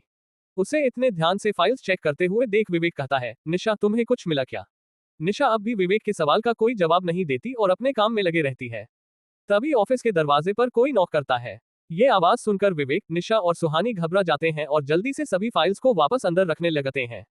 कुछ ही सेकंड बाद ऑफिस के बाहर से उस गॉड की आवाज आती है, कोई अंदर है क्या? गॉड की आवाज सुनकर सुहानी और उसके दोस्त और भी डर जाते हैं। वो तीनों उस कमरे के चारों तरफ देखने लगते हैं। तभी निशा की नजर एक खिड़की पर पड़ती है। वो उस खिड़की की तरफ इशारा करते हुए सुहानी और विवेक से कहती है, जल्दी चलो, हमें वहां से बाहर निकलना है। अगले ही पल वो तीनों खिड़की के पास पहुंच जाते हैं। इधर गॉड को शक हो जाता है कि कमरे के अंदर जरूर कोई है। चेक करने के लिए वो गॉड अपने पैंट के पॉकेट में ऑफिस की चाबी ढूंढने लगता है। दूसरी तरफ विवेक ऑफिस के अंदर की वो खिड़की खोल देता है और फौरन खिड़की से कूदकर बाहर चला जाता है। विवेक के बाद निशा और उसके बाद सुहानी खिड़की से कूदकर ऑफिस से बाहर आ जाती है। जैसे ही वो खिड़की बंद करते हैं, वो गॉड ऑफिस का दरवाजा खोलकर अंदर आ जाता है, लेकिन उसे वहां कोई भी नहीं मिलता। वो तीनों छुपते हुए कॉलेज से बाहर निकल जाते हैं। कुछ देर बाद वो तीनों एक कैफे में बैठे थे। तीनों के हाथ में कॉफी का एक एक मग था। विवेक और सुहानी अपना मुंह लटकाकर बैठे कुछ सोच रहे हैं, जबकि निशा अपना मोबाइल चला रही है। विवेक उदास होकर कहता है, हमें फिर से उस पद्मिनी के खिलाफ कोई सबूत नहीं मिला। हर बार जब ऐसा लगता है कि हम सच के एकदम करीब हैं, तभी हम फिर से जीरो पर आ जाते हैं। सुहानी विवेक की बातों से सहमत होकर कहती है, अगर ऐसे ही चलता रहा तो हम कभी उस साए के बारे में कुछ भी नहीं जान पाएंगे। निशा अब भी उन दोनों की बात पर बिना ध्यान दिए अपने मोबाइल में कुछ देख रही थी। ऐसा लग रहा था जैसे उसे विवेक और सुहानी की बातों से कोई फर्क ही नहीं पड़ रहा। इससे इरिटेट होकर विवेक निशा से मोबाइल छीन लेता है और उससे कहता है, निशा, ये तुम क्या कर रही हो? यहाँ हम दोनों परेशान हैं कि हमें कुछ नहीं मिला और तुम्हें अपने मोबाइल से फुर्सत नहीं है। निशा चिढ़ते हुए विवेक से अपना मोबाइल वापस लेती है और कहती है, हम नहीं, तुम दोनों को कुछ नहीं मिला कहो।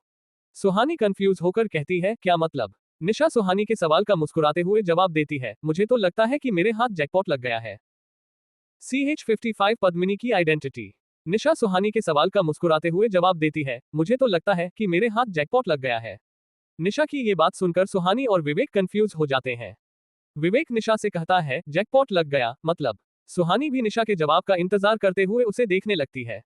निशा अपना मोबाइल उन दोनों के सामने लाते हुए कहती है, हमारा शक सही था, पद्मिनी सिंघानिया नहीं है। विवेक और सुहानी अपना मुंह बनाकर एक साथ कहते हैं, क्या?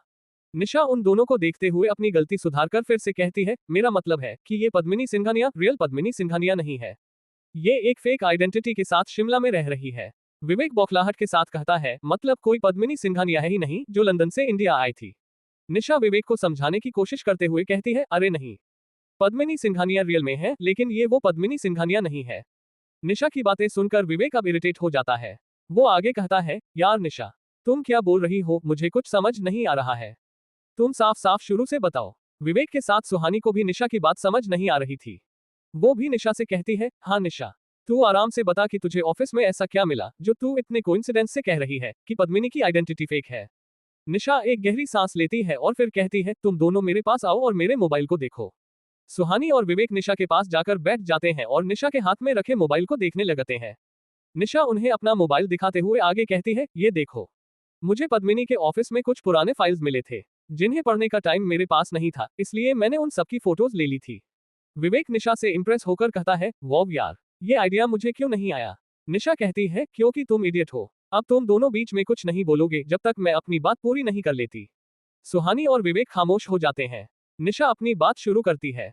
वो अपने मोबाइल से उन दोनों को कुछ फोटोज दिखाते हुए कहती है, इसे ध्यान से देखो, ये रियल पद्मिनी सिंघानिया के डॉक्यूमेंट्स हैं जिसमें इस पद्मिनी के नहीं बल्कि किसी और के फोटो लगे हुए हैं।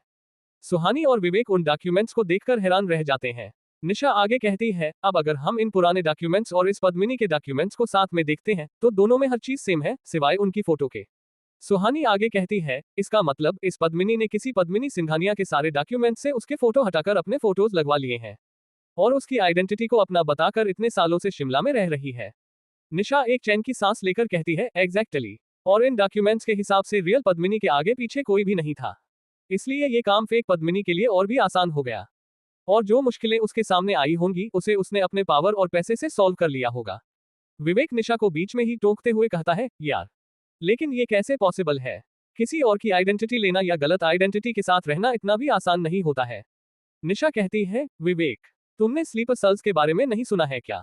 वो लोग भी तो यही करते हैं, तो पद्मिनी ऐसा क्यों नहीं कर सकती? और मैं ऐसे ही हवा में बातें नहीं कर रही हूँ। मेरे पास इस बात का प्रूफ है और ये प्रूफ मुझे पद्मिनी के ऑफिस से ही मिला है। हमारे कॉलेज की ट्रस्टी किसी और पद्मिनी सिंघानिया की आइडेंटिटी के साथ सालों से शिमला में रह रही है।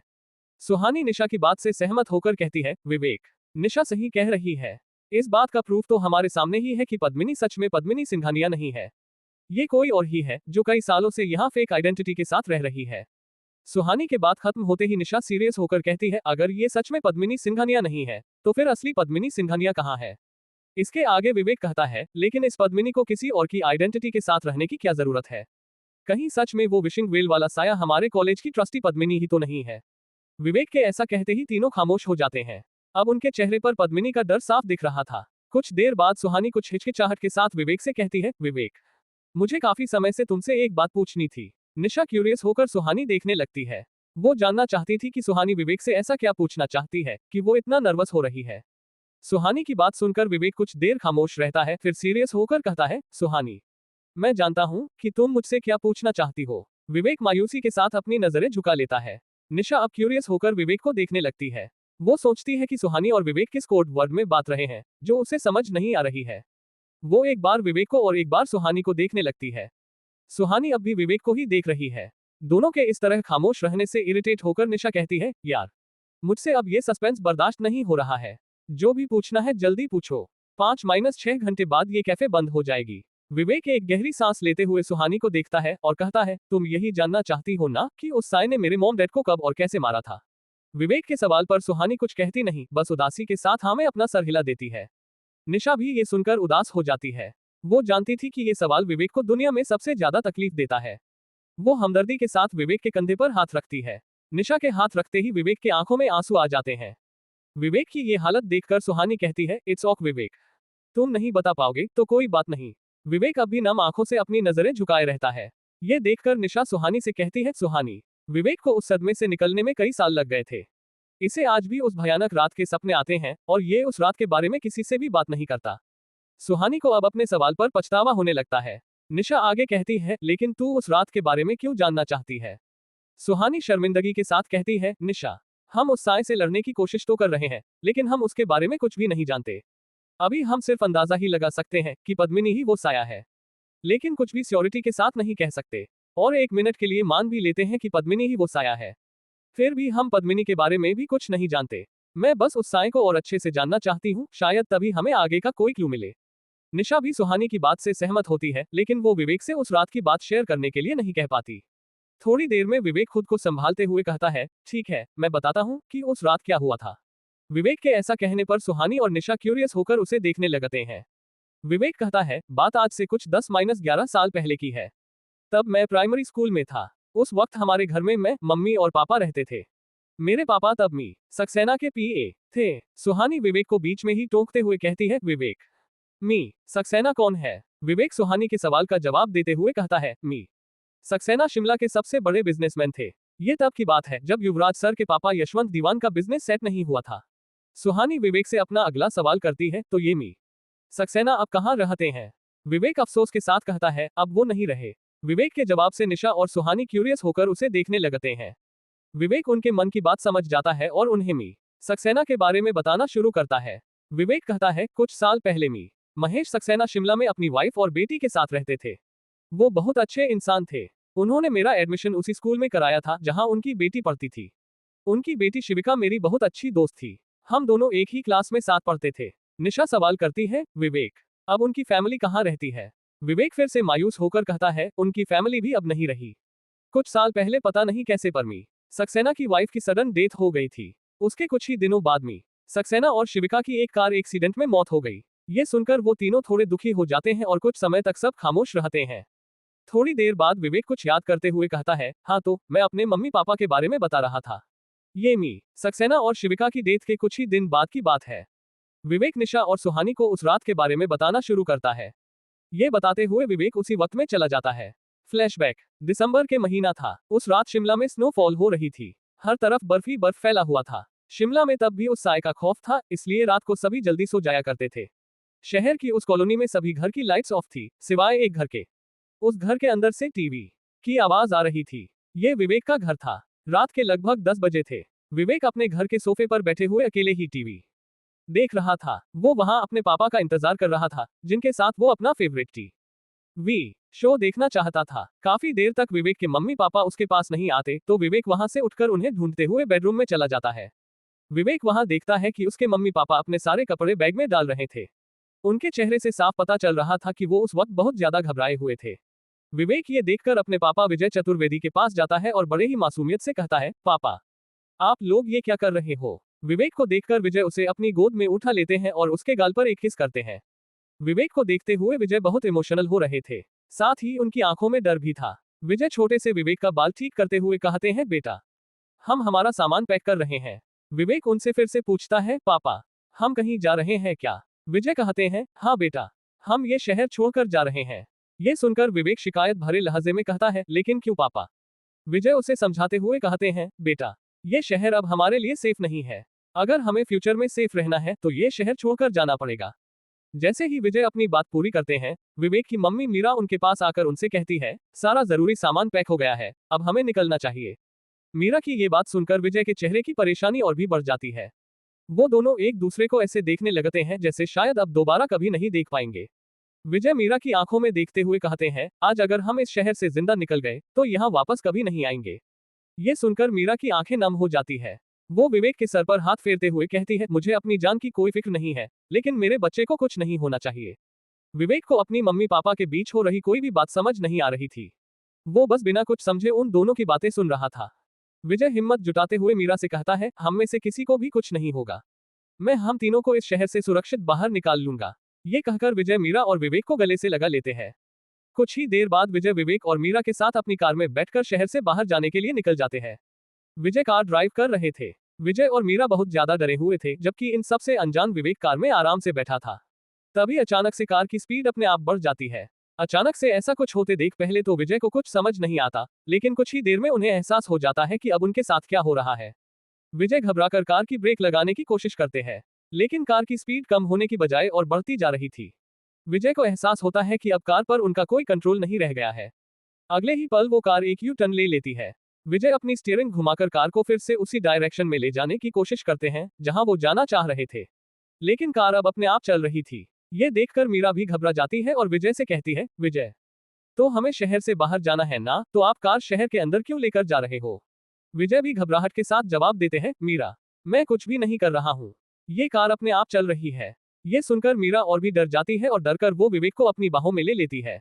विवेक को अब भी कुछ समझ नहीं आ रहा था। अब कार बड़ी तेजी से चलने लगती है और कुछ देर बाद वो कार एक जगह पर आकर रुक जाती है।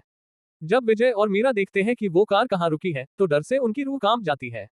सामने देखकर मीरा डर से हकलाते हुए कहती है, वह बबी, विजय, हम यहाँ कैसे आ गए? विजय के पास भी मीरा के सवाल का जवाब नहीं था। वो भी आंखों में खौफ लिए सामने देख रहे थे। वो कार कहीं और नहीं बल्कि विशिंग वेल के पास खड़ी थी। CH-56 विवेक के पेरेंट्स। सामने देखकर डर से विजय और मीरा की रूह कांप जाती है। वो देखते हैं कि उनकी कार विशिंग वेल के पास ही खड़ी थी। विजय फौरन कार स्टार्ट करने के लिए कार की चाबी घुमाते हैं, लेकिन वो कार स्टार्ट नहीं होती। विजय और मीरा अब बहुत ज्यादा डर गए थे। मीरा घबराते हुए विजय से कहती है, विजय, प्लीज जल्दी करो, अगर वो साया आ गया तो हमारे विवेक को। ये कहते हुए मीरा रुक जाती है। विजय कार स्टार्ट करने की कोशिश करते हुए कहते हैं, हाँ मीरा, मैं कोशिश कर रहा हूँ, लेकिन ये कार तो स्टार्ट ही नहीं हो रही है। विजय की बात सुनकर मीरा घबरा जाती है और विवेक को गले से लगा लेती है। ये सब देखकर अब विवेक भी घबराने लगता है। वो अपनी मम्मी के चेहरे पर हाथ रखकर कहता है, क्या हुआ मम्मी? हम लोग यहाँ आकर क्यों रुक गए हैं? मीरा नम आंखों से विवेक को देखते हुए कहती है, कुछ नहीं हुआ बेटा, बस हमारी गाड़ी रुक गई है, जैसे ही ये स्टार्ट हो जाएगी हम यहाँ से निकल जाएंगे। मीरा के ऐसा कहते ही अचानक से कार के अंदर ठंडक बढ़ने लगती है। वो कार सुनसान जंगल के बीच घने अंधेरे में खड़ी थी। वहां रोशनी के नाम पर सिर्फ कार की हेडलाइट जल रही थी। कार के अंदर ठंडक बढ़ने के साथ कार के बाहर कोहरा भी बढ़ने लगता है। ये देखकर विजय और मीरा की घबराहट बढ़ती जा रही थी। कुछ ही देर में कार के अंदर ठंड इतनी बढ़ जाती है कि वो तीनों गर्म कपड़े पहने हुए भी कांपने लगते हैं। अब उनके लिए कार के अंदर रह पाना बहुत मुश्किल हो गया था। इसके साथ साथ कार के चारों तरफ बर्फ की एक पतली सी परत जमने लगती है। अब विवेक को वहां सांस लेने में परेशानी हो रही थी। ये देखकर विजय और मीरा विवेक को लेकर कार से बाहर निकल जाते हैं। कार से बाहर निकलते ही विजय विवेक को गोद में उठाकर मीरा के साथ वहां से जाने लगता है। जैसे ही विजय 2-3 कदम चलता है, कोई शक्ति उन्हें पीछे की तरफ खींच लेती है। विवेक अपने पापा के हाथ से छूटकर नीचे गिर जाता है और विजय पीछे उड़ते हुए विशिंग वेल के पास जाकर गिर जाते हैं। ये देखकर मीरा और विवेक बहुत घबरा जाते हैं। मीरा विवेक का हाथ पकड़कर विजय के पास जाने लगती है। मीरा तेजी से विजय की तरफ बढ़ ही रही थी, तभी उसके कदम रुक जाते हैं। वो अपने सामने डर और हैरानी से देखते हुए फ्रीज हो जाती है। सामने विशिंग वेल से वो साया धीरे धीरे बाहर निकल रहा था। उसे देखते ही मीरा विवेक को अपने पीछे छुपा लेती है। विवेक भी उस साये को देखकर बहुत डर जाता है। विशिंग वेल से निकलकर वो साया धीरे धीरे विजय की तरफ बढ़ने लगता है। विजय उस साये से डरकर पीछे जा रहे थे। वो साया विजय के पास आकर उसकी गर्दन पकड़कर उन्हें जमीन से ऊपर उठा लेता है। विजय हवा में अपना हाथ पैर मारने लगते हैं। अपनी पूरी ताकत लगाकर भी वो उस साये की पकड़ से छूट नहीं पा रहे थे। अब उनका दम घुटने लगा था। कुछ ही देर में वो साये की उंगलियों से पैने नाखून निकलते हैं और वो नाखून विजय की गर्दन में घुस जाते हैं। कुछ देर छटपटाने के बाद विजय अपना दम तोड़ देते हैं। ये देखकर मीरा की चीख निकल जाती है और विवेक डर से वहीं फ्रीज हो जाता है। विजय के दम तोड़ते ही वो साया उसकी बॉडी को छोड़ देता है और मीरा की तरफ बढ़ जाता है। मीरा के पास आकर वो साया ठीक उसी तरह विवेक को अपने पास खींच लेता है और विवेक हवा में उड़ते हुए उस साये के हाथों में आ जाता है। विवेक उस साये के कब्जे में आकर बहुत डर जाता है और रोते हुए अपनी मम्मी को पुकारने लगता है। ये देखकर मीरा चीखती हुई उस साये से विवेक को छीनने की कोशिश करती है, लेकिन वो साया मीरा को खुद तक पहुंचने ही नहीं देता। जब मीरा की विवेक को छुड़ाने की सारी कोशिशें नाकाम हो जाती है, तो वो अपने घुटने के बल बैठ जाती है और उस साये के सामने हाथ जोड़कर गिड़गिड़ाते हुए कहती है, प्लीज मेरे बच्चे को छोड़ दो। उसने तुम्हारा क्या बिगाड़ा है? वो तो कुछ जानता भी नहीं है, उसे जाने दो। मीरा के किसी भी बात का उस साये पर कोई भी असर नहीं हो रहा था। वो साया अब विवेक का गला दबाने लगता है। उसके ऐसा करने से विवेक का दम घुट रहा था। विवेक हवा में अपना हाथ पैर इधर उधर मारने लगता है। मीरा उस साये के सामने रोने गिड़गिड़ाने के अलावा कुछ भी नहीं कर पा रही थी। तभी उसे कुछ याद आता है और वो उसे भागते हुए अपने कार के पास जाती है। मीरा कुछ ही सेकंड्स के बाद विशिंग वेल के पास आ जाती है। इस वक्त मीरा के हाथ में एक बॉक्स था। उस बॉक्स के वहां पहुंचते ही वो साया विवेक का गला दबाना बंद कर देता है। मीरा रोते हुए उस साये से कहती है, तुम्हें ये चाहिए था ना, इसे ले लो, लेकिन मेरे बच्चे को छोड़ दो, उसने तुम्हारा कुछ नहीं बिगाड़ा है। वो साया उस बॉक्स को देखने के बाद फिर से विवेक का गला दबाने लगता है। अब मीरा समझ जाती है कि वो साया विवेक को नहीं छोड़ेगा। वो समझ नहीं पा रही थी कि विवेक को कैसे बचाए, तभी उसके हाथ उसके गले की चेन पर जाता है। मीरा उस चेन को देखती है। उस चेन में एक लॉकेट था जिस पर ओम बना हुआ था। मीरा फौरन अपने गले से निकालती है और भागते हुए उस साये और विवेक के पास चली जाती है। अगले हो पल मीरा उस लॉकेट को उछालकर उसे विवेक के गले में डाल देती है। जैसे ही वो लॉकेट विवेक के गले में जाता है, विवेक उस साये की पकड़ से छूटकर नीचे गिर जाता है। उस साये से गुस्से में चीखने की भयानक आवाज आती है। वो आवाज इतनी भयानक थी कि मीरा और विवेक की रूह कांप जाती है। अगले ही पल मीरा अपनी जगह से उड़ते हुए कुछ दूरी पर जाकर गिर जाती है, जैसे किसी ने उसे जोर से धक्का दिया हो। मीरा को अब काफी चोट लग गई थी, लेकिन अभी भी उसे विवेक की फिक्र हो रही थी। मीरा दर्द से कराहते हुए उठ जाती है और विवेक की तरफ देखती है। विवेक भागते हुए मीरा के पास ही आ रहा था, लेकिन तभी वो साया तेजी से मीरा के पास जाता है और उसके चारों तरफ एक चक्कर लगाकर वहां से गायब हो जाता है। ये सब इतनी जल्दी हुआ था कि विवेक कुछ समझ ही नहीं पाया। लेकिन उस साय को देखकर विवेक कुछ देर अपनी जगह पर रुक जाता है। वो कार की हेडलाइट की रोशनी से देखता है कि उस साय के जाने के बाद मीरा वहीं खड़ी थी। उसके गले पर एक गहरा कट बना हुआ था जिससे खून की धार बह रही थी। ये देखकर विवेक जोर से चीखता है, मम्मी, और मीरा की तरफ फिर से भागने लगता है। विवेक के मीरा के पास पहुंचने से पहले ही मीरा जमीन पर गिर जाती है और दम तोड़ देती है। ये सब बताते हुए विवेक प्रेजेंट में आ जाता है। अब उसकी आंखों से आंसू बह रहे थे और निशा उसका हाथ थामे हुए उसे संभालने की कोशिश कर रही थी। विवेक का ऐसा भयानक पास्ट सुनकर सुहानी और निशा की आंखें भी नम हो गई थी। कुछ देर तक वहां कोई कुछ भी नहीं कह पाता। कुछ देर बाद विवेक जब थोड़ा नॉर्मल होता है तो सुहानी उससे कहती है, विवेक, अब वो लॉकेट कहाँ है? विवेक सुहानी को याद दिलाते हुए कहता है, तुम्हें याद नहीं, जिस रात हम पहली बार उस विशिंग वेल के पास गए थे और उस साय ने तुम्हें पकड़ लिया था, तब मैंने वो लॉकेट उसकी तरफ फेंका था और तुम उससे आजाद हो गई थी। वो लॉकेट मेरी मम्मी का था। सुहानी अब फिर से शर्मिंदा हो जाती है। उसकी वजह से विवेक ने अपनी मम्मी का लॉकेट खुद से दूर कर दिया था। विवेक की बात खत्म होते ही निशा उससे कहती है, और उस बॉक्स में क्या था? सुहानी भी विवेक के जवाब का इंतजार करने लगती है। निशा के सवाल पर विवेक उस दिन को याद करते हुए कहता है, मैं कुछ कंफर्म कह नहीं सकता, लेकिन शायद उसमें मिट्टी का एक कलश था जो काले रंग का था। विवेक का जवाब सुनकर निशा कुछ सोचते हुए अपने मन में कहती है, सुहानी को भी तो सपने में 3 कलश ही दिखते हैं जिनमें अस्थियां भरी होती है। कहीं ये कलश उनमें से ही एक तो नहीं है? सुहानी का पक्का इन सब से कोई न कोई कनेक्शन जरूर है। कहीं सुहानी ही मी सक्सेना की बेटी तो नहीं?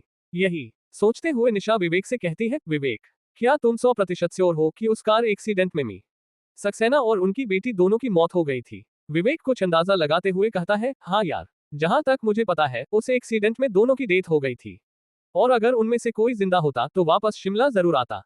निशा के ऐसे सवाल सुनकर सुहानी उससे कहती है, निशा तू क्या सोच रही है? निशा नामे अपना सर हिलाकर कहती है, नहीं, कुछ नहीं। सुहानी अपनी बात पर जोर देकर कहती है, कुछ तो तेरे दिमाग में चल रहा है, बताना क्या सोच रही है? निशा सीरियस होकर कहती है, तुम लोगों को ये बात अजीब नहीं लगी क्या? पहले मी सक्सेना की वाइफ की डेथ हुई, फिर मी सक्सेना और उनकी बेटी की कार एक्सीडेंट में डेथ हुई, उसके बाद मी सक्सेना के पीए मतलब विवेक के मॉम डैड की डेथ हुई। ये सब एक ही टाइम में, कुछ अजीब नहीं लग रहा क्या? ये सुनकर विवेक भी सोच में पड़ जाता है और कहता है, हाँ यार, ये बात मेरे दिमाग में क्यों नहीं आई? अब तो ऐसा लग रहा है ये सब आपस में लिंक्ड है। इतने सारे फैक्ट्स एक साथ सुनकर सुहानी का सर घूमने लगता है। वो इरिटेट होकर कहती है, लिसन गाइस, हो सकता है इन सब इंसिडेंट्स का एक दूसरे से कोई कनेक्शन हो, लेकिन अभी हम पद्मिनी सिंघनिया के बारे में पता कर रहे हैं तो इसी पर फोकस करते हैं। और वैसे भी मी सक्सेना और पद्मिनी सिंघनिया का कोई लिंक नहीं है। सुहानी की बात सुनकर विवेक धीरे से कहता है, वैसे एक लिंक है। निशा और सुहानी क्यूरियस होकर कहते हैं, कैसा लिंक? विवेक कहता है, विशिंग वेल के पास जो पद्मिनी सिंघनिया का बंगला सिंघनिया मेंशन है ना, वो पहले मी महेश सक्सेना का था। विवेक की ये बात सुनकर सुहानी और निशा अपना सर पकड़ लेते हैं। विवेक भी इतनी सारी बातों में फंसकर चुप होकर बैठ जाता है। दूसरी तरफ युवराज कॉलेज के अपने ऑफिस में बैठा था। उसके डेस्क पर एक मॉनिटर रखा था जिसे युवराज बड़े गौर से देख रहा था। उस मॉनिटर में उस वक्त का सीसीटीवी फुटेज चल रहा था जब सुहानी, निशा और विवेक खिड़की से कूदकर पद्मिनी में ऑफिस से बाहर आए थे। निशा ने उस ऑफिस के अंदर जाने से पहले उस दरवाजे के ऊपर का सीसीटीवी कैमरा तो तोड़ दिया था, लेकिन वो ये नहीं जानती थी कि जिस खिड़की से वो तीनों बाहर निकले हैं उस खिड़की के बाहर भी एक कैमरा लगा हुआ है। वो तीनों उसी कैमरे में कैप्चर हो गए थे जिसकी फुटेज इस वक्त युवराज देख रहा था।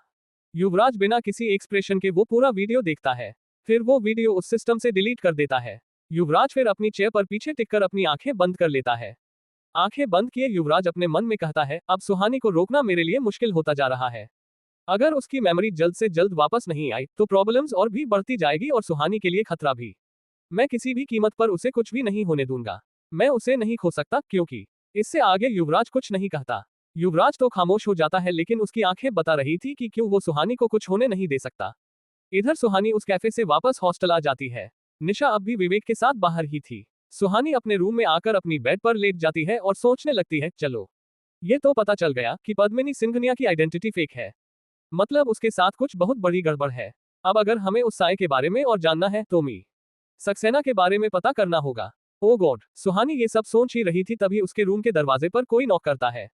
ये सुनकर सुहानी अपने बेड से उठकर दरवाजा खोलती है। दरवाजे पर एक लड़की थी जो सुहानी से कहती है, सुहानी, तुम्हारे लिए पार्सल आया है, बाहर डिलीवरी बॉय तुम्हारा वेट कर रहा है।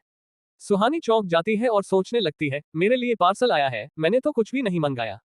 सुहानी क्यूरियस होकर हॉस्टल से बाहर निकलकर उस डिलीवरी बॉय के पास जाती है।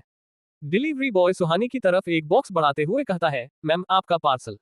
सुहानी हैरान होकर डिलीवरी बॉय से कहती है, लेकिन भैया, मैंने तो कुछ भी ऑर्डर नहीं किया है। डिलीवरी बॉय सुहानी से कहता है, मैम, ये पार्सल किसी ने आपके लिए भेजा है। सुहानी उसी हैरानी के साथ कहती है, मेरे लिए किसने पार्सल भेजा है? डिलीवरी बॉय सुहानी की तरफ एक डायरी और एक पेन बढ़ाते हुए कहता है, मुझे नहीं पता मैम। इसमें भेजने वाले का नाम नहीं लिखा है। आप प्लीज यहाँ साइन कर दीजिए। मुझे और भी पार्सल डिलीवर करना है। डिलीवरी बॉय के कहने पर सुहानी साइन कर देती है और पार्सल लेकर अपने कमरे में चली जाती है। सुहानी उस पार्सल को अपने बेड पर रखकर ध्यान से देखने लगती है। वो बड़बड़ाते हुए खुद से कहती है, कहीं इस बॉक्स में बम तो नहीं। ये कहते ही सुहानी डर जाती है, लेकिन अगले ही पल वो अपने सर पर धीरे से मारते हुए खुद से कहती है, तू भी ना सुहानी कुछ भी सोचती है, मुझे बॉक्स में बम कौन भेजेगा? सुहानी क्यूरियस होकर उस बॉक्स को खोलने लगती है। जब वो पूरा बॉक्स खोल लेती है तो वो देखती है कि उसके अंदर 2 पेयर सैंडल्स रखे थे। सुहानी वो सैंडल्स देखकर चौंक जाती है और खुद से कहती है, मुझे किसने सैंडल्स भेजे हैं? वो दोनों जोड़ी सैंडल्स को निकालकर बड़े ध्यान से देखने लगती है। वो बहुत ही खूबसूरत फ्लैट सैंडल्स थे। सुहानी जब सभी सैंडल्स बाहर निकाल लेती है तो वो देखती है कि बॉक्स के अंदर एक छोटा सा पेपर रखा हुआ था। सुहानी उस पेपर को बॉक्स से बाहर निकालती है। उस पेपर पर एक लाइन लिखी हुई थी। सुहानी उस पेपर को पढ़ने लगती है। उसमें लिखा था, डोंट वरी, ये सैंडल्स 2 साल से ज्यादा चलेंगे। CH57 अर्नब के सवाल। सुहानी जब उस बॉक्स से सैंडल्स बाहर निकालती है तो देखती है कि उस बॉक्स के अंदर एक छोटा सा पेपर रखा हुआ था। सुहानी उसे निकालकर देखने लगती है। उस पेपर पर लिखा था, डोंट वरी, ये सैंडल्स 2 साल से ज्यादा चलेंगे। ये पढ़ते ही सुहानी के चेहरे पर स्माइल आ जाती है। वो समझ जाती है कि ये पार्सल उसे युवराज ने भेजे हैं। वो खुशी से उन सैंडल्स को अपने गले से लगा लेती है। अगले ही पल सुहानी अपना मोबाइल उठाती है और युवराज को कॉल करती है। युवराज इस वक्त अपने ऑफिस में था। वो अपनी नजर लैपटॉप पर जमाए हुए कुछ काम कर रहा था। तभी उसका मोबाइल बजता है। युवराज देखता है कि सुहानी उसे कॉल कर रही है। अपने मोबाइल स्क्रीन में सुहानी का नाम देखकर युवराज की आंखों में हल्की सी चमक आ जाती है। वो कॉल आंसर करते हुए कहता है, हेलो। सुहानी थोड़ी नर्वस होकर कहती है, हेलो युवराज सर, मैं सुहानी। युवराज खुद को BZ प्रीटेंड करते हुए कहता है, मुझे पता है। युवराज का जवाब सुनकर सुहानी का मुंह बन जाता है और वो युवराज के जैसे एक्सप्रेशन बनाकर उसकी एक्टिंग करने लगती है। तभी मोबाइल से युवराज की आवाज आती है, अगर तुम्हारी एक्टिंग हो गई हो तो मुझे बताओगी कि कॉल क्यों किया है? ये सुनकर सुहानी चौंक जाती है। वो अपने आसपास देखते हुए अपने मन में कहती है, युवराज सर को कैसे पता कि मैं क्या कर रही थी? क्या वो यही है? युवराज फिर से कहता है, मैं वहां नहीं हूँ। अब सुहानी की हैरानी और भी ज्यादा बढ़ जाती है। वो युवराज से कहती है, तो फिर आपको कैसे पता कि मैं? युवराज सुहानी की बात बीच में ही काटते हुए कहता है, मुझे अच्छे से पता है तुम्हारा छोटा सा दिमाग कहां तक जा सकता है। ये सुनकर सुहानी फिर से अपना मुंह बना लेती है। युवराज कहता है, अब बताओ क्या काम था? सुहानी थोड़ा हिचकिचाते हुए कहती है, युवराज सर, मुझे आपसे कुछ कहना था। युवराज उसी लहजे में जवाब देता है, हाँ, शायद इसीलिए तुमने कॉल किया होगा। युवराज का ये एटीट्यूड सुहानी को और भी दुखी कर देता है। वो आगे कहती है, युवराज सर, थैंक यू। सुहानी के थैंक्स कहते ही युवराज के चेहरे पर हल्की सी स्माइल आ जाती है। वो समझ जाता है कि सुहानी को उसका भेजा हुआ पार्सल मिल गया है। फिर भी वो अपनी स्माइल दबाते हुए अनजान बनकर कहता है, थैंक यू, लेकिन किस लिए? सुहानी युवराज को याद दिलाते हुए कहती है, आपने जो पार्सल मेरे लिए भेजा है उसके लिए। युवराज कहता है, कौन सा पार्सल? मैंने कोई पार्सल नहीं भेजा। सुहानी युवराज को फिर से याद कराने की कोशिश करते हुए कहती है, युवराज सर, आपने ही तो मेरे लिए पार्सल भेजा था जिसमें सैंडल्स थे। युवराज फिर से अनजान बनते हुए कहता है, तुम्हारा दिमाग खराब हो गया है। मैंने तुम्हारे लिए कुछ भी नहीं भेजा है। ये कहकर युवराज कॉल कट कर देता है। कॉल कट करते ही युवराज के चेहरे पर फिर से स्माइल आ जाती है। दूसरी तरफ सुहानी कुछ कहने ही वाली थी, लेकिन तब तक कॉल कट चुका था। कॉल कट होते ही सुहानी अपने मोबाइल को घूरने लगती है। अपने मोबाइल को देखते हुए वो कहती है, युवराज सर, पार्सल तो आपने ही भेजा है, लेकिन आप मानेंगे नहीं, आप इतने भी बुरे नहीं हैं, लेकिन पता नहीं क्यों खड़ूस बनकर घूमते रहते हैं। इधर निशा और विवेक बातें करते हुए रोड पर चल रहे थे।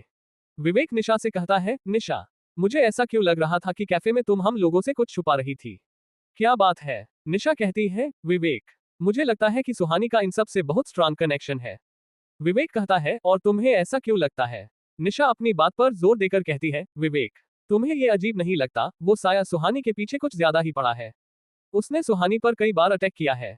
और उससे भी अजीब बात यह है कि सुहानी हर बार उस साय से बच जाती है। हमेशा कोई ना कोई आकर उसे बचा लेता है। कभी युवराज सर, कभी रोहित, कभी तुम, और कभी वो आदमी जिसने कल रात सुहानी की जान बचाई थी। विवेक निशा की बातों से सहमत होकर कहता है, हाँ यार, ये बात तो मैंने भी नोटिस की है। वो साया हम दोनों को नुकसान नहीं पहुंचा पाता क्योंकि हमारे गले में ये रुद्राक्ष है। लेकिन सुहानी के साथ तो ऐसा कुछ भी नहीं है, फिर भी वो हर बार बच जाती है। एक और बात, उसे कैसे पता चल जाता है कि उस साय ने कब किसका शिकार किया है? निशा कुछ सोचते हुए कहती है, विवेक, क्या तुम्हारे पास में सक्सेना और उनकी बेटी, क्या नाम था उसका? विवेक कहता है, शिविका। निशा आगे कहती है, हाँ शिविका। क्या तुम्हारे पास उन दोनों की कोई तस्वीर है? विवेक कुछ याद करते हुए कहता है, शिविका का तो पता नहीं, लेकिन मी सक्सेना की तस्वीर मेरे घर के स्टोर रूम में हो सकती है।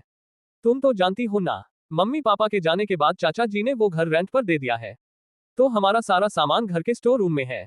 निशा कहती है, फिर ठीक है, हम अभी तुम्हारे घर जाएंगे और वो तस्वीर ढूंढेंगे, आगे हमें उसकी जरूरत पड़ेगी। निशा की हड़बड़ी देखकर विवेक को कुछ गड़बड़ लगती है। वो क्यूरियस होकर कहता है, तुम्हें उन दोनों की तस्वीर देखने की इतनी भी क्या जल्दी है? और ये सारी बातें तुमने सुहानी के सामने क्यों नहीं की? निशा विवेक को समझाते हुए कहती है, देखो विवेक, धीरे धीरे सुहानी की मेमोरी वापस आने लगी है। मुझे लगता है कि उसका पास्ट शिमला से जुड़ा है। अभी अगर हम सुहानी से ये सब कहेंगे तो वो अपने दिमाग पर और ज्यादा जोर देकर चीजों को याद करने की कोशिश करेगी। ये सब उसकी मेंटल हेल्थ के लिए ठीक नहीं है। पहले हम कुछ पता कर लेते हैं, फिर सुहानी से कुछ कहेंगे।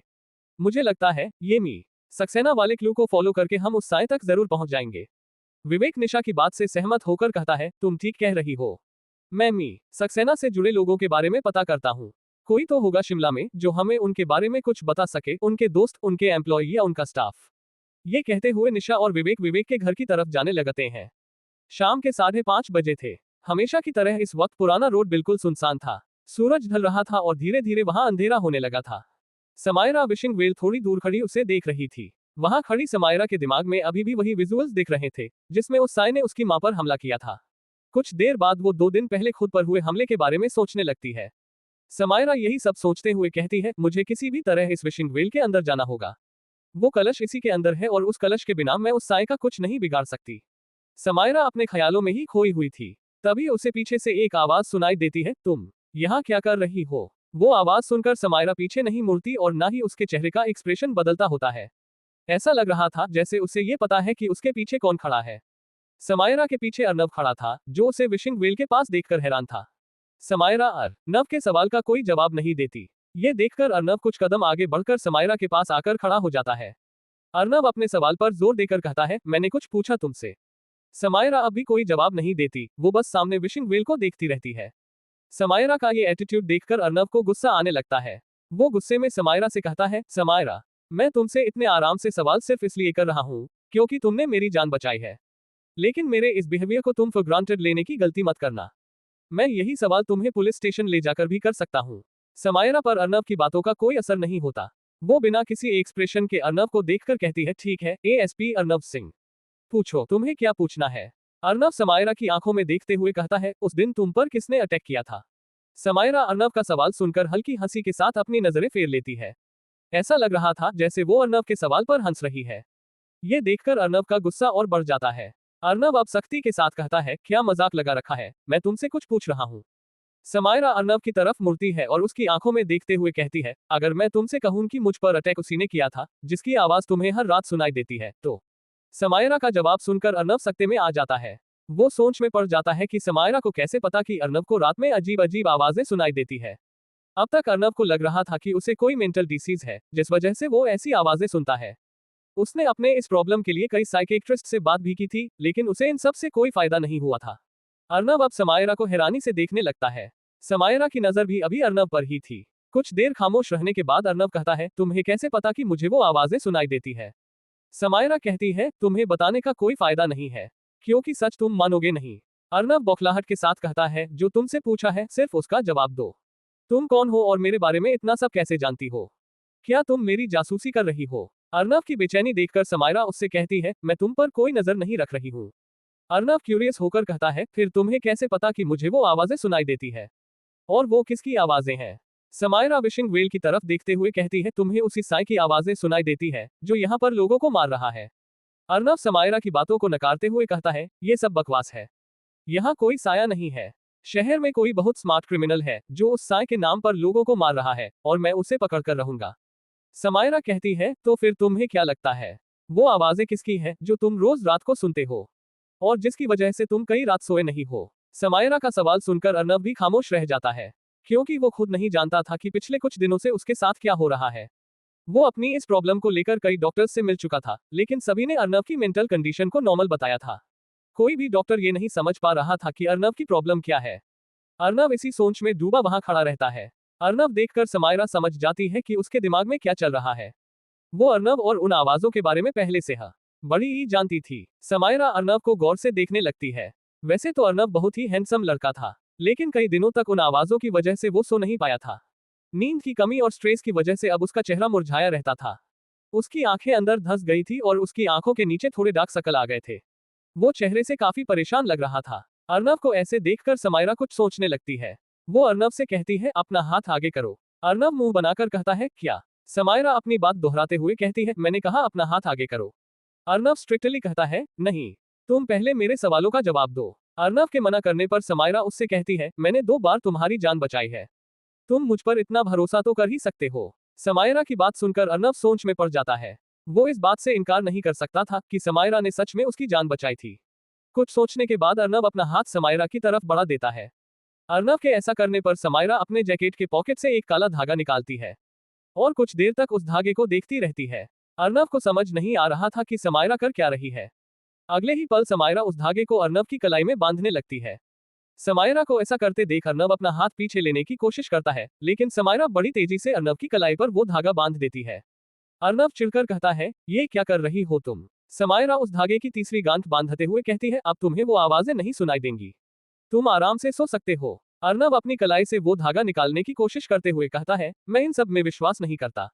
अर्नव को धागा निकालते देख समायरा उसका हाथ पकड़ लेती है। अर्नव गुस्से से समायरा को देखता है। समायरा कहती है, अगर तुम इन सब में नहीं मानते तो ये धागा आज बंधे रहने दो, तुम्हें इससे क्या फर्क पड़ता है? अगर आज रात भी तुम्हें वो सब सुनाई दे तो कल सुबह इसे निकाल देना। पता नहीं क्यों, लेकिन समायरा की बातें सुनकर अर्नव उस धागे को नहीं निकालता। तभी उसका मोबाइल बजने लगता है। उसे गोपाल ने कॉल किया था। अर्नव जब कॉल रिसीव करता है तो सामने से गोपाल कहता है, सर, एक जरूरी काम है, आपको अभी पुलिस स्टेशन आना होगा। गोपाल की बात सुनकर अर्नव समायरा से बिना कुछ कहे तुरंत ही वहां से चला जाता है। अर्नव के वहां से जाते ही समायरा कहती है, एएसपी अर्नव सिंह, तुम पर मेरा एक और एहसान। रात के 12 बज रहे थे। सेंट थॉमस हॉस्टल की सभी लड़कियां सो रही थी। आज सुहानी के कमरे की खिड़की बंद थी और उसके बाहर कोई भी नहीं खड़ा था। उस खिड़की से कुछ दूर लगे पेड़ के पीछे से एक आदमी उस खिड़की की तरफ झांक रहा था। ये वही आदमी था जो हर रात सुहानी पर नजर रखता था। वो आदमी खिड़की की तरफ देखते हुए गुस्से में कहता है, उस युवराज की वजह से मैं शिवी पर ठीक से नजर नहीं रख पा रहा हूँ। उसकी ही वजह से कल रात शिवी की जान खतरे में पड़ गई थी। मुझे उसकी हिफाजत करने का कोई दूसरा तरीका ढूंढना होगा। CH-58 मिस्टर सक्सेना कौन है? अगली सुबह अर्नव आराम से अपने बेड पर सो रहा था। सोते हुए उसके चेहरे पर एक सुकून दिखाई दे रहा था। ऐसा लग रहा था जैसे कि दिनों के बाद अर्नव को ऐसी प्यारी सी नींद मिली हो। अर्नव के साइड टेबल पर उसका मोबाइल रखा था। काफी देर से वो मोबाइल बज रहा था, लेकिन अर्नव इतनी गहरी नींद में सोया था कि उसे मोबाइल की आवाज सुनाई नहीं दे रही थी। बार बार मोबाइल बजने की वजह से कुछ देर बाद अर्नव की नींद खुल जाती है। वो बिना आंखें खोले अपना हाथ टेबल तक ले जाकर मोबाइल पकड़ लेता है। मोबाइल को बिना देखे अर्नव कॉल आंसर करके नींद से भरी आवाज में कहता है, हेलो। मोबाइल से गोपाल की आवाज आती है, हेलो एएसपी सर, आप अभी तक सो रहे हैं? अर्नव उसी आवाज में कहता है, हम इतनी सुबह सुबह कॉल क्यों किया? गोपाल कंफ्यूज होकर कहता है, सर, सुबह सुबह, अभी तो दिन के 11:30 बज रहे हैं। अर्नव गोपाल की बात से इरिटेट होकर कहता है, क्या बकवास कर रहे हो गोपाल? गोपाल अपनी बात पर जोर देते हुए कहता है, सर, मैं बकवास नहीं कर रहा हूँ। दिन के 11:30 बज चुके हैं। आज आप अभी तक ऑफिस नहीं आए हैं। आप ठीक तो है ना? गोपाल की बातें सुनकर अर्नव फौरन उठकर बैठ जाता है और अगले ही पल उसकी नजर दीवार पर लगी घड़ी पर जाती है। सच में दिन के 11:30 बज गए थे। अर्नव फौरन मोबाइल में भी टाइम चेक करता है, लेकिन वहां भी टाइम 11:30 ही हुआ था। ये देखकर अर्नव हैरान रह जाता है, क्योंकि वो रोज सुबह 5 बजे उठकर अपना वर्कआउट कर देता था। अर्नव अपना सर पकड़कर खुद से कहता है, आज मुझे उठने में इतनी देर कैसे हो गई? जब अर्नव ने अपना हाथ अपने सर पर रखा था, तभी उसकी नजर उसकी कलाई पर बंधे हुए काले धागे पर जाती है। उसे देखकर अर्नव का दिमाग बिल्कुल शांत हो जाता है। वो अपने दूसरे हाथ से उस धागे को छूते हुए कुछ सोचने लगता है। उसे याद आता है कि कल रात उसे कोई भी आवाज सुनाई नहीं दी थी और कई दिनों के बाद वो चैन की नींद सो पाया था। अर्नव कुछ सोचते हुए कहता है, क्या सच में इस धागे की वजह से कल रात मुझे वो आवाजें सुनाई नहीं दी, या फिर ये सिर्फ एक इत्तेफाक है? क्या समायरा सच कह रही थी? क्या सच में कोई साया है जो लोगों को मार रहा है? कुछ देर तक यही सोचने के बाद अर्नव अपने इन थॉट्स को नकारते हुए खुद ही कहता है, नहीं नहीं, ऐसा नहीं हो सकता, शायद ये सब बस एक इत्तेफाक होगा। ये सोचकर अर्नव अपने बेड से उठ जाता है और जल्दी से पुलिस स्टेशन जाने के लिए तैयार होने लगता है। इधर क्लास खत्म होने के बाद सुहानी अपने क्लास से बाहर आती है। आज निशा और विवेक उसके साथ नहीं थे। वो किसी काम का बहाना बनाकर आज कॉलेज नहीं आए थे।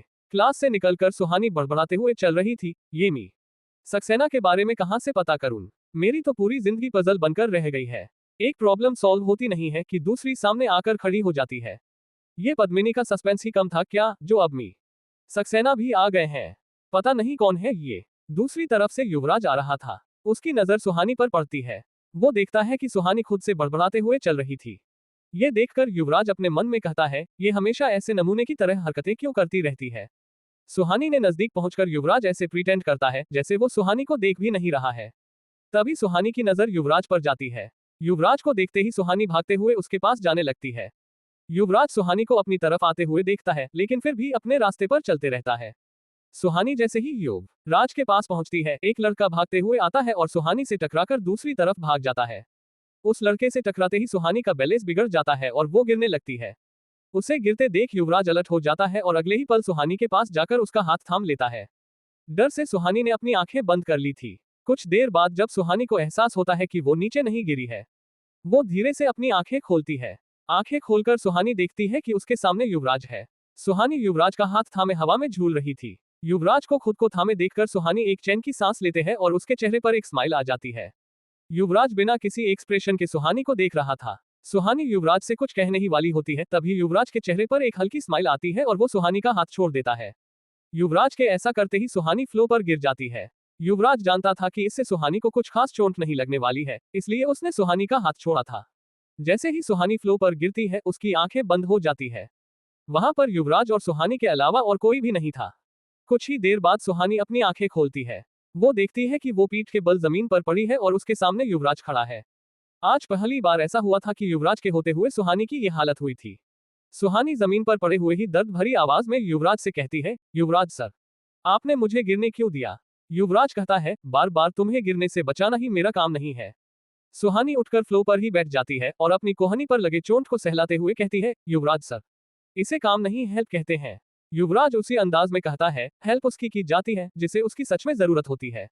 लेकिन मुझे लगता है कि मुझे देखकर तुम जानबूझकर बार बार गिरती हो, इसलिए तुम्हारी मदद करना मुझे जरूरी नहीं लगा। ये कहकर युवराज अपनी ऑफिस की तरफ जाने लगता है। युवराज की ये बात सुनकर सुहानी अपना मुंह बनाते हुए कहती है, क्या युवराज सर को मैं ऐसी लड़की लगती हूँ?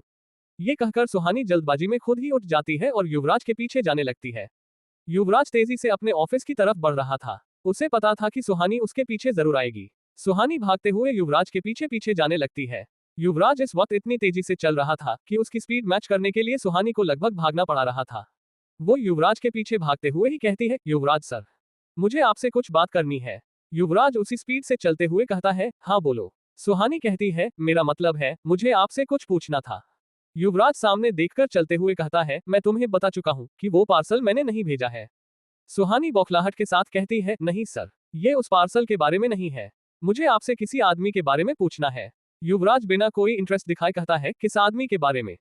सुहानी अब युवराज के पीछे भागते हुए थक गई थी और हौंफते हुए कहती है, मी महेश सक्सेना। सुहानी के मुंह से ये नाम सुनकर युवराज के कदम वहीं रुक जाते हैं, लेकिन सुहानी अपने फ्लो में भागते हुए आगे बढ़ जाती है। 3-4 कदम आगे जाकर उसे एहसास होता है कि युवराज पीछे ही रुक गया है। ये देखकर वो वापस युवराज के पास आती है। इधर युवराज सुहानी के मुंह से महेश सक्सेना का नाम सुनकर हैरत में पड़ जाता है, लेकिन वो अपने चेहरे से सुहानी को कुछ पता चलने नहीं देता। युवराज वहीं खड़े होकर सोचने लगता है, सुहानी मी महेश सक्सेना के बारे में क्यों जानना चाहती है? क्या उसे याद आ गया है कि महेश सक्सेना ही उसके रियल डैड है? ये सोचकर युवराज सुहानी से कहता है, तुम्हें मी सक्सेना के बारे में क्यों जानना है? युवराज का ये सवाल सुनकर सुहानी कुछ घबरा जाती है, क्योंकि उसने इस सवाल का जवाब सोचा ही नहीं था। वो युवराज को इस वक्त सच नहीं बताना चाहती थी। सुहानी एक बहाना बनाते हुए कहती है, सर, वो क्या है ना, ये नाम बार बार मुझे मेरे सपने में सुनाई देता है। जब मैंने इस नाम के बारे में पता किया तो मुझे पता चला कि मी सक्सेना शिमला से ही है, इसलिए मुझे उनके बारे में कुछ जानना है। शायद इससे मुझे मेरे पास्ट के बारे में कुछ पता चल जाए। सुहानी नहीं जानती कि उसका ये झूठ उसकी जिंदगी का सबसे बड़ा सच है। ये सुनकर युवराज अपने मन में कहता है, शायद सुहानी को अब अपना पास्ट याद आने लगा है। ये सोचते हुए युवराज कहता है, मी सक्सेना शिमला के एक रेपुटेड बिजनेसमैन थे। कुछ सालों पहले उनका एक एक्सीडेंट हो गया था जिसमें उनकी मौत हो गई थी। ये सुनकर सुहानी अपनी आंखें घुमाते हुए कहती है, युवराज सर, इतना तो मुझे भी पता है, मुझे उनके बारे में और भी इंफॉर्मेशन चाहिए। सुहानी के ऐसा कहने पर युवराज उसे गौर से देखने लगता है। कुछ ही देर बाद वो आगे कहता है, ठीक है, आज शाम 5 बजे रेडी रहना। ये कहकर युवराज अपने ऑफिस का दरवाजा खोलकर अंदर चला जाता है। सुहानी युवराज से कुछ कहने ही वाली थी, लेकिन तब तक युवराज ऑफिस के अंदर जा चुका था। वो खुद से कहती है 5 बजे रेडी रहना मतलब क्या है। सुहानी को युवराज की बात समझ नहीं आई थी। वो फिर बड़बड़ाते हुए जाने लगती है, ये युवराज सर मुझे कभी समझ ही नहीं आते। कभी तो मुझे उस साए से बचा लेते हैं, लेकिन आज गिरने से भी नहीं बचाया। कितनी जोर से लगी मुझे आज। ये कहते हुए सुहानी अपनी कमर पकड़कर चलने लगती है। युवराज के जाने के बाद अब उसे दर्द का एहसास हो रहा था। शाम के 5 बजे थे। सुहानी कॉलेज के पार्किंग में युवराज की कार के पास खड़ी थी। उसे युवराज ने कुछ बताया नहीं था कि उसे कहाँ इंतजार करना है, इसलिए सुहानी को यही सबसे सही जगह लगती है उसका इंतजार करने के लिए। ठीक 5 बजे युवराज अपनी कार के पास पहुंच जाता है। वो देखता है कि सुहानी उसके कार के पास ही खड़ी है। युवराज अपने एटीट्यूड में कहता है अंदर बैठ जाओ, और खुद भी कार की ड्राइविंग सीट पर बैठ जाता है। सुहानी के कार में बैठते ही युवराज कार स्टार्ट कर देता है और कॉलेज से बाहर निकल जाता है। युवराज कार ड्राइव कर रहा था और सुहानी चुपचाप उसके पास बैठी थी। वो युवराज से पूछना चाहती थी कि वो उसे कहाँ लेकर जा रहा है, लेकिन पूछ नहीं पा रही थी। वो बीच बीच में अजीब अजीब शक्लें बनाकर तिरछी नजरों से युवराज को देख रही थी। युवराज सुहानी की ये हरकत काफी देर से नोटिस कर रहा था। एक टाइम के बाद जब युवराज से ये सब टॉलरेट नहीं होता, वो सुहानी से कहता है, तुम कुछ पूछना चाहती हो। सुहानी एक बड़ी सी स्माइल के साथ हाँ में अपना सर हिलाकर कहती है, आपको कैसे पता। युवराज सामने देखते हुए कहता है, जैसे तुम्हें पता है कि मुझे इरिटेट कैसे करना है। ये सुनकर सुहानी का मुंह बन जाता है। युवराज कहता है, अब ये अजीब सी शक्लें बनाना बंद करो और पूछो क्या पूछना है। सुहानी क्यूरियस होकर कहती है, हम कहाँ जा रहे हैं। सुहानी के ऐसा कहते ही युवराज अपनी कार रोक देता है। युवराज को ऐसे कार रोकते देखकर सुहानी घबरा जाती है। वो मन में सोचती है, मैंने कुछ गलत पूछ लिया क्या। सुहानी जैसे ही कुछ कहने वाली होती है, युवराज अपने बाईं तरफ देखते हुए कहता है, हम यहाँ आ रहे थे। युवराज की बात सुनकर सुहानी भी बाईं तरफ देखने लगती है। रोड के किनारे एक छोटा सा घर था, जिसके सामने एक छोटा सा गार्डन था। सुहानी उसे देखते हुए कहती है, ये किसका घर है। युवराज कहता है, ये हमारे गार्डनर का घर है। ये पहले मी सक्सेना के घर में काम करते थे। मुझे लगता है कि तुम्हारे बहुत से सवालों का जवाब इनके पास जरूर होगा। युवराज की बातें सुनकर सुहानी उस घर को देखने लगती है। युवराज सुहानी से कहता है, यहीं बैठे रहना है या अंदर चलकर उनसे बात भी करोगी। सुहानी हड़बड़ाकर कार से बाहर निकलती है। युवराज भी कार से निकलकर बेझिझक उस घर के अंदर जाने लगता है। सुहानी भी युवराज के पीछे पीछे जाती है। उस घर के गार्डन से चलकर युवराज घर के दरवाजे तक पहुंचता है और डोरबेल बजा देता है। डोरबेल बजने के कुछ ही देर बाद एक बुजुर्ग आदमी दरवाजा खोलते हैं। वो आदमी युवराज को देखकर खुश हो जाते हैं और उससे कहते हैं, युवराज बाबा, आप यहाँ। युवराज कहता है, जीतू काका, आज मैं कुछ काम से आया हूँ। जीतू काका कहते हैं, कहिए युवराज बाबा, आपको मुझसे क्या काम है। युवराज कहता है, मुझे आपको किसी से मिलाना है। ये कहकर युवराज थोड़ा साइड हो जाता है और जीतू काका की नजर युवराज के पीछे खड़ी सुहानी पर जाती है। सुहानी को देखते ही जीतू काका अपना चश्मा एडजस्ट करके उसे गौर से देखने लगते हैं। उन्हें सुहानी का चेहरा कुछ जाना पहचाना सा लग रहा था। जीतू काका के ऐसे देखने से सुहानी थोड़ा नर्वस हो जाती। याददाश्त पर बहुत जोर देने पर भी जीतू काका को याद नहीं आता कि उन्होंने सुहानी को कहाँ देखा है। सुहानी जीतू काका को देखकर मुस्कुरा देती है। जीतू काका भी मुस्कुराते हुए उन दोनों को घर के अंदर बुलाकर बैठने को कहते हैं। जीतू काका युवराज से कहते हैं, कहिए युवराज बाबा, मैं आपके लिए क्या कर सकता हूँ। युवराज सुहानी की तरफ इशारा करते हुए कहता है, काका, ये आपसे कुछ पूछना चाहती है। जीतू काका मुस्कुराते हुए सुहानी को देखकर कहते हैं, कहो बेटी, क्या पूछना है तुमको। सुहानी कुछ नर्वस होकर कहती है, काका, मुझे महेश सक्सेना के बारे में आपसे पूछना था। उनके साथ ऐसा क्या हुआ था कि कुछ ही दिनों में उनके परिवार में सबकी मौत हो गई। सुहानी का ये सवाल सुनकर जीतू काका के चेहरे पर खौफ और गुस्सा दोनों एक साथ दिखने लगता है। वो फौरन युवराज की तरफ देखते हैं। उनकी आंखों से समझ आ रहा था कि वो युवराज से कोई सवाल कर रहे हैं। युवराज अपनी पलकें झपकाकर जीतू काका को सुहानी के सवाल का जवाब देने के लिए कहता है। सुहानी कंफ्यूज होकर एक बार जीतू काका को तो एक बार युवराज को देख रही थी। युवराज का इशारा समझकर जीतू काका सुहानी से कहते हैं, बेटा, सक्सेना साहब के साथ वो सब उस मनहूस कुएं की वजह से हुआ था। CH-59 मिस्टर सक्सेना की कहानी। युवराज का इशारा समझकर जीतू काका सुहानी से कहते हैं, सक्सेना साहब के साथ वो सब उस मनहूस कुएं की वजह से हुआ था। जीतू काका की बात सुनकर सुहानी चौंक जाती है, लेकिन युवराज बिना किसी एक्सप्रेशन के वहीं बैठा रहता है। उसे पहले से ही ये सारी बातें पता थी, लेकिन वो सुहानी को ये पता नहीं चलने देना चाहता था कि वो ये सब जानता है। सुहानी क्यूरियस होकर कहती है, काका, आप क्या कह रहे हैं, मैं ठीक से समझ नहीं पा रही हूँ। जीतू काका फिर से उसे गौर से देखने लगते हैं। उन्हें अब भी सुहानी का चेहरा कुछ जाना पहचाना सा लग रहा था। उनके मन में बार बार ये सवाल आ रहा था कि आखिर ये लड़की सक्सेना साहब के बारे में क्यों जानना चाहती है। लेकिन वो सुहानी से कोई सवाल नहीं करते क्योंकि युवराज उसके साथ था। और युवराज ने उन्हें सुहानी को सारी बातें बताने का इशारा किया था। जीतू काका को युवराज पर पूरा भरोसा था। जीतू काका अपनी बात कहना शुरू करते हैं, बेटा, सक्सेना साहब बहुत बड़े आदमी थे। वो शिमला के सबसे रईस और इज्जतदार इंसान थे। लेकिन उससे भी बढ़कर उनका दिल बहुत बड़ा था। वो हमेशा लोगों की मदद करते थे। उनके परिवार में उनकी बीवी अवंतिका मैडम और उनकी एक प्यारी सी बेटी शिवी थी। ये सुनकर सुहानी बोल पड़ती है, शिवी। सुहानी को ये नाम जाना पहचाना सा लगता है। उसे याद आता है कि सपने में जब उसका कार एक्सीडेंट हुआ था तब एक आदमी बार बार शिवी शिवी कहकर पुकार रहा था। सुहानी का ये रिएक्शन देखकर युवराज समझ जाता है कि उसे फिर से कुछ याद आ रहा है। जीतू काका कहते हैं, हाँ बेटा, शिवी नाम था उसका। बड़ी प्यारी बच्ची थी। दिन भर मेरे साथ गार्डन में ही खेलती रहती थी। सक्सेना साहब का बड़ा प्यारा हंसता खेलता परिवार था। जीतू काका की बात सुनकर सुहानी बीच में ही बोल पड़ती है, काका, फिर ऐसा क्या हुआ कि उनका सब कुछ बर्बाद हो गया? अब जीतू काका फिर से दुखी हो जाते हैं। वो उदासी और गुस्से के साथ आगे कहते हैं, सक्सेना साहब उस पुराने रोड वाले बंगले में रहते थे जहां वो मनहूस कुआं है।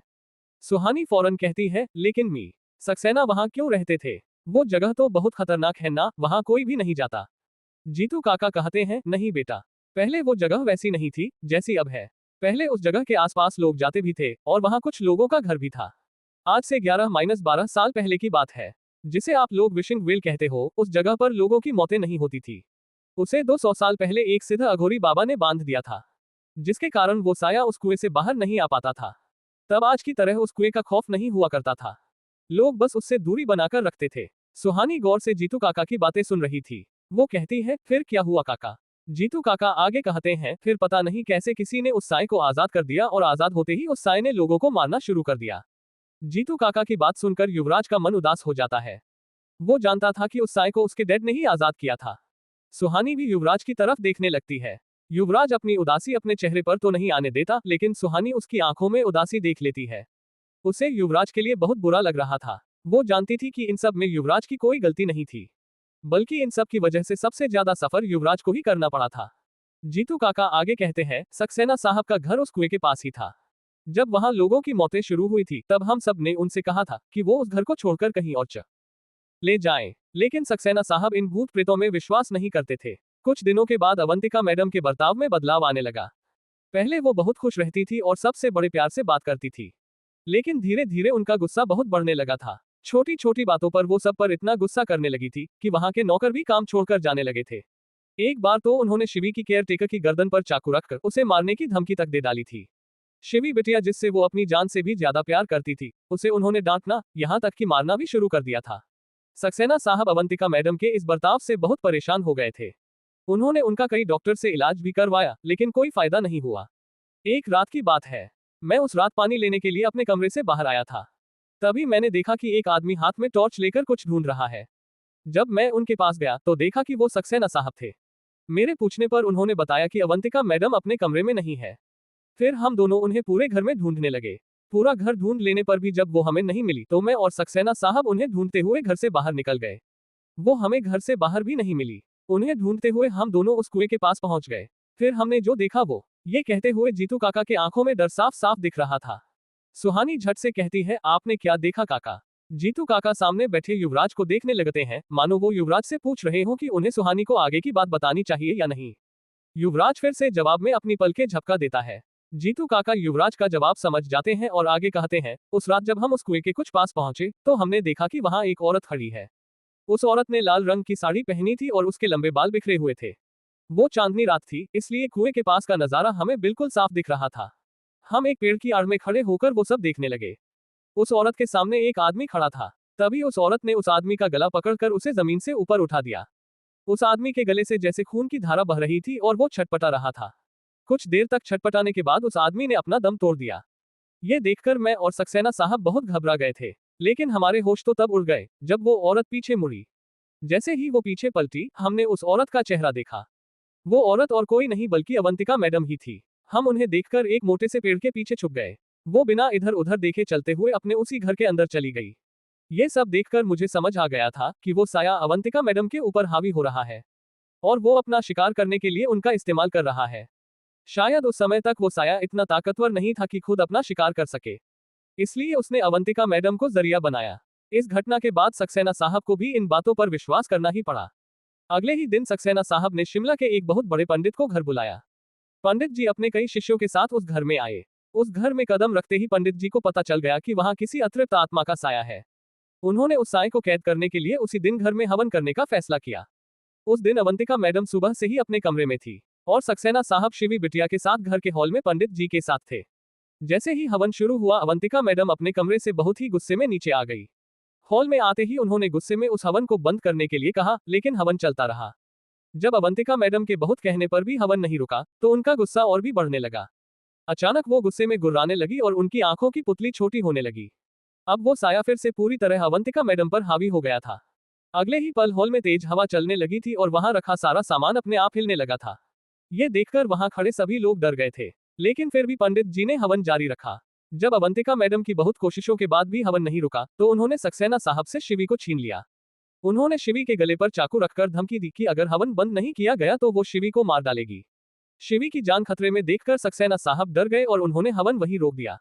अगली सुबह उस कुएं के पास अवंतिका मैडम की लाश मिली। उन्हें उस साये ने बिल्कुल उसी तरह मारा था जैसे वो अपने बाकी के शिकार को मारता था। अवंतिका मैडम की मौत के बाद सक्सेना साहब पूरी तरह टूट गए थे। उनकी तो जीने की इच्छा ही खत्म हो गई थी, लेकिन शिवी के लिए उन्होंने जीवन में आगे बढ़ने का फैसला किया। अवंतिका मैडम की मौत के कुछ दिन बाद ही शिवी के भी बर्ताव में वही बदलाव आने लगे थे जो शुरू में अवंतिका मैडम में आए थे। ये देखकर सक्सेना साहब डर गए थे। उन्होंने कई पंडित और तांत्रिकों की मदद ली, लेकिन कोई फायदा नहीं हुआ। शिवी का गुस्सा भी धीरे धीरे बढ़ने लगा था और वो हिंसक होने लगी थी। तभी सक्सेना साहब को हिमालय के किसी सिद्ध अघोरी के बारे में पता चला। वो शिवी को लेकर उनके पास चले गए और जब वापस आए तो शिवी ठीक हो चुकी थी। शायद उन अघोरी ने ही शिवी बिटिया को ठीक किया था। फिर एक सुबह जब मैं उठा तो सक्सेना साहब और शिवी बिटिया घर में नहीं थे। मैं सोच में पड़ गया कि वो दोनों इतनी सुबह सुबह कहाँ चले गए। उसी दिन दोपहर में हमें पता चला कि उनके कार का एक्सीडेंट हो गया है और वो कार खाई में गिर गई है। उस एक्सीडेंट के बाद सक्सेना साहब की तो लाश मिली, लेकिन शिवी बिटिया की लाश उसी खाई में कहीं खो गई। ये कहते हुए जीतू काका की आंखें भर आती है और वो अपने हाथों से अपने आंसू पोंछने लगते हैं। सुहानी हैरानी से एकटक जीतू काका को ही देख रही थी। सुहानी को अंदाजा भी नहीं था कि जो कहानी उसने अभी अभी सुनी है वो उसकी अपनी कहानी है। आज फिर से वही कहानी सुनकर युवराज का दिल भर आता है। वो मन ही मन खुद को और अपने डैड को कोसने लगता है, क्योंकि उस साए के आजाद होने का जरिया वो दोनों ही थे। सुहानी को देखकर युवराज का गिल्ट और भी बढ़ता जा रहा था।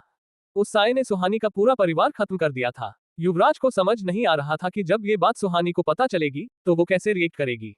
जीतू काका से मी सक्सेना के बारे में जानकर युवराज और सुहानी उनके घर से चले जाते हैं। युवराज कार ड्राइव कर रहा था और सुहानी उसके पास में बैठी थी। सुहानी मी सक्सेना की कहानी की सभी कड़ियों को जोड़ने में लगी थी। वहीं युवराज बिना कुछ कहे अपने मन में बहुत बड़ा बोझ लिए कार ड्राइव कर रहा था। यही सब सोचते हुए सुहानी की नजर युवराज पर जाती है और वो युवराज को बड़े ही गौर से देखने लगती है। कुछ देर युवराज को देखने के बाद सुहानी कहती है, युवराज सर, कार रोक दीजिए। युवराज का मूड पहले ही बहुत खराब था, फिर सुहानी के ये कहने से वो इरिटेट होकर कहता है, तुम मुझे यहाँ कार रोकने के लिए क्यों कहा रही हो? हम अभी तुम्हारे हॉस्टल नहीं पहुंचे हैं।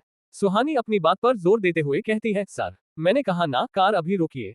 सुहानी के जिद करने पर युवराज कार को साइड में ले जाकर उसे रोक लेता है और थोड़े गुस्से में कहता है, लो रुक गई कार। अब क्या? युवराज इस वक्त बहुत तकलीफ में था, जिसे वो अपने गुस्से के पीछे छिपाने की कोशिश कर रहा था। सुहानी अपना सीट बेल्ट निकाल लेती है और युवराज की तरफ मुड़ जाती है। युवराज सुहानी पर ध्यान ना देकर सामने ही देखता रहा था। सुहानी युवराज की तरफ अपना हाथ बढ़ाती है और कार की गियर पर रखा युवराज का हाथ अपने हाथों में ले लेती है।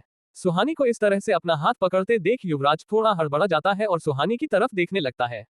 वो समझ नहीं पा रहा था कि सुहानी क्या करने की कोशिश कर रही है।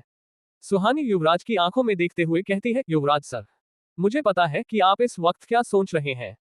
आपको आज भी यही लगता है कि यहाँ जो भी हो रहा है उसके जिम्मेदार आप ही है, लेकिन ऐसा कुछ भी नहीं है।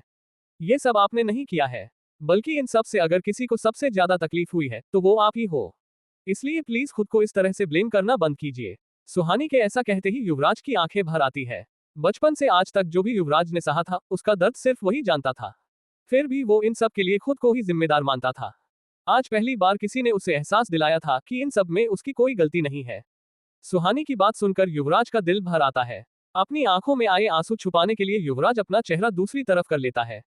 सुहानी को इस बात का एहसास था कि इस तरह अकेले घुट घुट कर रहना किसी को कितनी तकलीफ दे सकता है। सुहानी ये अंदाजा भी नहीं लगा सकती थी कि 11 साल की उम्र से किसी आत्मा के साए में रहना कितना भयानक होता होगा। युवराज के बारे में सोचकर सुहानी की आंखें भी नम हो जाता है। वो अपना हाथ युवराज के चेहरे की तरफ बढ़ाती है और अपने हाथ से युवराज का चेहरा फिर से अपनी तरफ करके बड़ी मासूमियत से कहती है, युवराज सर, आप चिंता मत कीजिए, हम मिलकर सब कुछ ठीक कर देंगे। सुहानी के ऐसा कहते ही युवराज के आंसू जो अब तक उसने गिरने नहीं दिए थे, वो आंखों से बाहर आ जाते हैं। सुहानी बड़े प्यार से युवराज के चेहरे से उसके आंसू पोंछती है। युवराज खुद को कंट्रोल करने की बहुत कोशिश करता है, लेकिन आखिर में खुद से हारकर सुहानी को गले लगा लेता है। CH60 Raghav the mysterious man. Yuvraj खुद को कंट्रोल करने की बहुत कोशिश करता है, लेकिन आखिर में खुद से हारकर सुहानी को गले से लगा लेता है। युवराज के इस मूव से एक पल के लिए सुहानी शॉकर रह जाती है। युवराज ने सुहानी को अपनी बाहों में समेट लिया था और उसकी आंखें बंद हो गई थी। ऐसा लग रहा था जैसे इस वक्त युवराज सुहानी के अलावा किसी और चीज की मौजूदगी महसूस ही नहीं करना चाहता। सुहानी का इतना करीब होना युवराज को बहुत सुकून पहुंचा रहा था। कुछ पलों के लिए वो अपनी सारी तकलीफें, सारी परेशानियां जैसे भूल गया था। दूसरी तरफ सुहानी शौक से बाहर आती है। उसने कभी युवराज को इस तरह कमजोर पड़ते नहीं देखा था। युवराज की ऐसी हालत देखकर उसकी भी आंखें नम हो जाती है। सुहानी के हाथ अभी भी हवा में ही थे। उसका भी मन कर रहा था कि वो युवराज को वैसे ही हक कर ले जैसे युवराज ने उसे किया था, लेकिन वो खुद को रोक लेती है और अपना हाथ युवराज से कुछ दूर ही रखती है। कुछ देर बाद जब युवराज को एहसास होता है कि उसने सुहानी को गले लगाया है, वो अपनी आंखें खोलता है और अगले ही पल सुहानी से अलग हो जाता है। युवराज एक गहरी सांस लेता है और इधर उधर देखने लगता है। अब ये सिचुएशन दोनों के लिए ही अनकंफर्टेबल हो गई थी। वो दोनों एक दूसरे को देखने की हिम्मत नहीं कर पा रहे थे। युवराज बिना कुछ कहे अपनी कार स्टार्ट करता है और आगे बढ़ जाता है। अब कार के अंदर बिल्कुल खामोशी थी। सुहानी तिरछी नजरों से युवराज को देखती है तो पाती है कि युवराज की नजर सिर्फ रोड पर है, लेकिन उसे ये नहीं पता था कि युवराज भी बीच बीच में नजरें चुराकर उसे ही देख रहा था। सुहानी को कार के अंदर का ये माहौल बिल्कुल भी अच्छा नहीं लग रहा था। वो इस अनकंफर्टेबल सिचुएशन को बदलने के लिए युवराज से कहती है, युवराज सर, आपसे एक सवाल पूछूं? युवराज सामने देखते हुए बिना किसी एक्सप्रेशन के कहता है, हम। सुहानी कहती है, आप शिमला के सबसे रिच और पावरफुल इंसान हैं। हमारा कॉलेज भी आपका ही है, फिर आप वहां एक प्रोफेसर की जॉब क्यों करते हैं? युवराज सामने ही देखते हुए कहता है, मैं कॉलेज में कोई जॉब नहीं करता। सुहानी कंफ्यूज होकर कहती है, मतलब? युवराज आगे कहता है, मुझे बस पढ़ाना पसंद है, इसलिए कभी कभी वहां क्लास ले लेता हूँ। That's it. सुहानी जवाब में हम कह देती है। युवराज कुछ देर पहले की गई अपनी हरकत से बहुत ऑकवर्ड महसूस कर रहा था। उसने कभी भी किसी के सामने अपने इमोशंस एक्सप्रेशन नहीं किया थे। सुहानी पहली लड़की थी जो उसके इतने करीब आई थी। अब युवराज जल्द से जल्द सुहानी को हॉस्टल पहुंचा देना चाहता था ताकि उसे इस अनकंफर्टेबल सिचुएशन में और ना रहना पड़े। इसीलिए वो कार की स्पीड बढ़ा देता है। जब स्पीड बहुत ज्यादा हो जाती है तो सुहानी घबराने लगती है, लेकिन उसकी युवराज से कुछ भी कहने की हिम्मत नहीं होती। युवराज को इस बात का एहसास नहीं होता कि कार की स्पीड से सुहानी डर रही है।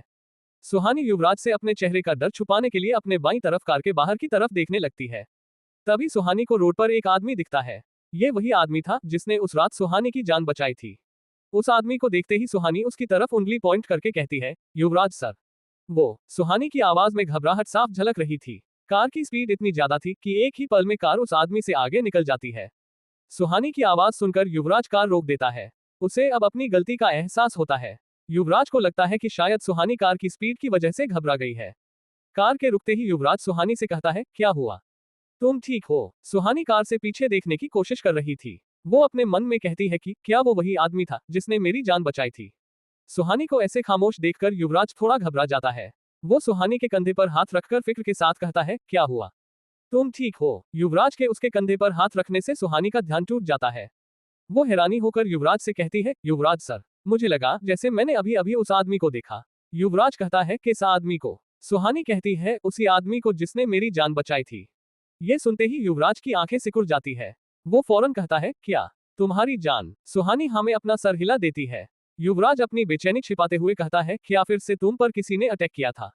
सुहानी थोड़ा शांत होकर युवराज को उस रात के बारे में बताती है जिस रात वो साया सुहानी पर हावी हो गया था और वो हॉस्टल की छत से नीचे कूदने वाली है। तभी उस आदमी ने सुहानी की जान बचाई थी। युवराज ये सब जानकर हैरान रह जाता है और उससे भी ज्यादा उसे खुद पर गुस्सा आने लगता है कि वो उस वक्त सुहानी की हिफाजत नहीं कर पाया था। साथ ही युवराज के मन में ये सवाल आ रहा था कि वो आदमी कौन है। युवराज कहता है, सुहानी, मुझे ये बताओ कि वो आदमी दिखता कैसा था? सुहानी उसे याद करते हुए कहती है, उसकी हाइट लगभग फीट थी। उनकी थोड़ी लंबी दाढ़ी थी और उन्होंने एक मोटा सा चश्मा पहना हुआ था।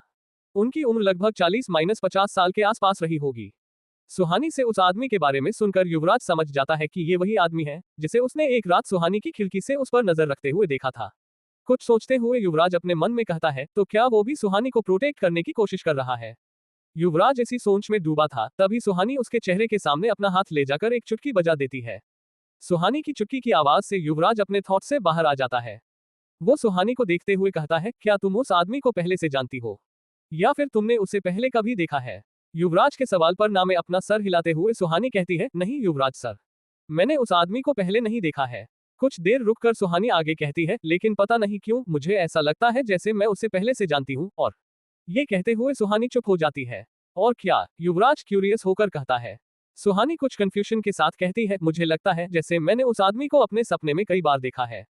सुहानी के ऐसा कहने पर युवराज को समझ आ जाता है कि वो आदमी सुहानी के पास्ट से रिलेटेड कोई इंसान है जो शायद अब तक उसकी हिफाजत कर रहा है। युवराज सुहानी से आगे कोई सवाल नहीं करता क्योंकि उसे सुहानी की मेडिकल कंडीशन पता थी। वो जानता था कि अपने दिमाग पर ज्यादा जोर देना सुहानी के लिए डेंजरस हो सकता है।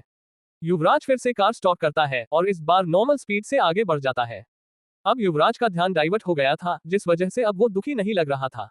अब सुहानी भी जीतू काका की कई बातों के बारे में सोचने लगती है। कुछ देर बाद सुहानी का हॉस्टल आ जाता है और युवराज कार रोक देता है। युवराज सुहानी की तरफ देखता है तो वो किसी ख्याल में खोई हुई थी। उसे अंदाजा भी नहीं था कि अब वो अपने हॉस्टल आ गई है। कुछ सोचते हुए सुहानी अपने नाखून चबा रही थी। कुछ देर तक युवराज की कार वैसे ही खड़ी रहती है, लेकिन सुहानी को इससे कोई फर्क ही नहीं पड़ रहा था। युवराज को सुहानी का इस तरह नाखून चबाना बहुत इरिटेट कर रहा था। वो सुहानी की कलाई पकड़ लेता है। युवराज के ऐसा करते ही सुहानी अपने ख्यालों से बाहर आती है। वो हड़बड़ाकर कहती है, युवराज सर क्या हुआ? युवराज कहता है, ये तुम क्या कर रही हो? सुहानी का हती है, मैं कुछ सोच रही हूँ। युवराज सुहानी की उंगली को देखते हुए कहता है, ये क्या कर रही हो? सुहानी एक स्माइल के साथ कहती है, अच्छा ये तो मैं अपनी नाखून चबा रही थी। सुहानी को इतना खुश होकर ये बताते देख युवराज की आंखें छोटी हो जाती है। वो सख्ती के साथ कहता है, वो मुझे भी दिख रहा है, ये क्या हरकत है? सुहानी युवराज को समझाते हुए कहती है, युवराज सर, जब मैं ऐसे अपने नाखून चबाती हूँ ना तो मेरा दिमाग और भी फास्ट चलने लगता है। ऐसे ही तो मैंने सना के बारे में पता लगाया था। मुझे लगता है आपको भी ये ट्राई करना चाहिए। सुहानी की बकवास सुनकर युवराज और भी इरिटेट हो जाता है। वो सुहानी का हाथ छोड़ देता है और सामने देखते हुए कहता है, गेट आउट। ये सुनकर सुहानी अपना मुंह बना लेती है और कार से बाहर निकलकर हॉस्टल के अंदर चली जाती है। युवराज सुहानी को जाते हुए देखकर कहता है, इस लड़की का कुछ नहीं हो सकता। सुहानी को हॉस्टल ड्रॉप करने के बाद युवराज अपनी कार घुमाकर फिर से जीतू काका के घर की तरफ बढ़ जाता है। युवराज जीतू काका के घर पहुंच जाता है। जब वो अपने कार से बाहर निकलता है तो देखता है कि इस बार जीतू काका अपने गार्डन में ही बैठे थे। जीतू काका युवराज को फिर से देखकर कुछ चौंक जाते हैं। जैसे ही युवराज उनके पास पहुंचता है, जीतू काका उससे कहते हैं, युवराज बाबा, आप यहाँ कुछ भूल गए थे क्या? युवराज कहता है, काका मुझे आपसे कुछ और भी पूछना था। जीतू काका गार्डन की कुर्सी की तरफ इशारा करते हुए कहते हैं, युवराज बाबा, चलिए बैठकर बात करते हैं। युवराज जीतू काका के साथ चलते हुए गार्डन में रखी कुर्सी पर जाकर बैठ जाता है। वहां बैठकर जीतू काका कहते हैं, कहिए युवराज बाबा, आप क्या जानना चाहते हैं?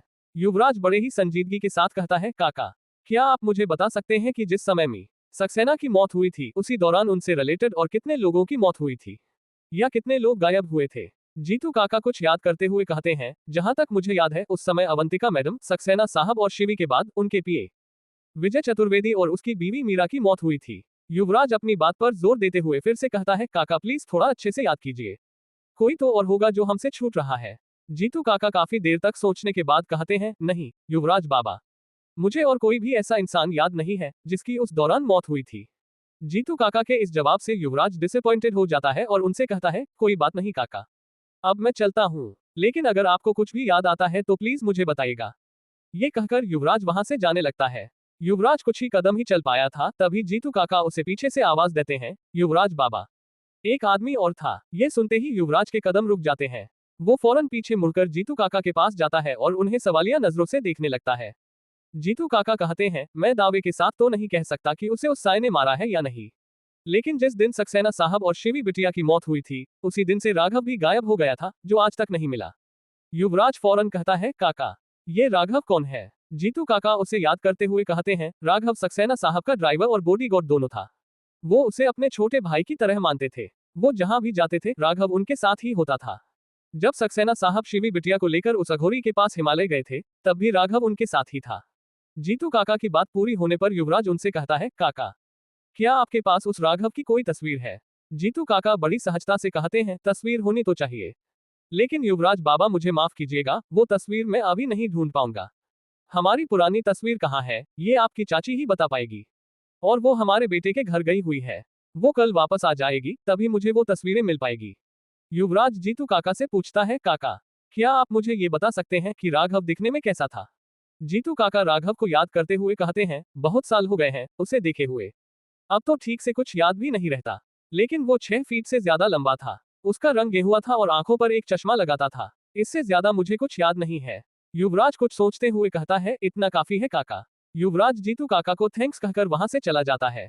अपनी कार ड्राइव करते हुए युवराज कहता है, अगर जीतू काका की बात सच है तो जिस आदमी को मैंने सुहानी के कमरे की खिड़की के पास देखा था और जिसने सुहानी की जान बचाई थी, वो राघव ही है। इसका मतलब राघव भी सुहानी को उस साय से बचाने की कोशिश कर रहा है, लेकिन क्यों? और 11 साल पहले वो शिमला से गायब कैसे हो गया था? इस सवाल का जवाब मुझे बस एक ही आदमी दे सकता है, वो खुद राघव है। मुझे किसी भी तरह से उस तक पहुंचना ही होगा। इधर निशा और विवेक रोड पर चल रहे थे। दोनों के चेहरे पर थकान साफ दिखाई दे रहा था। शायद वो चलते चलते थक गए थे। निशा चिढ़ते हुए विवेक से कहती है, क्या यार विवेक, तुम्हारे घर में ना तो मी सक्सेना की कोई तस्वीर मिली और ना ही शिविका की।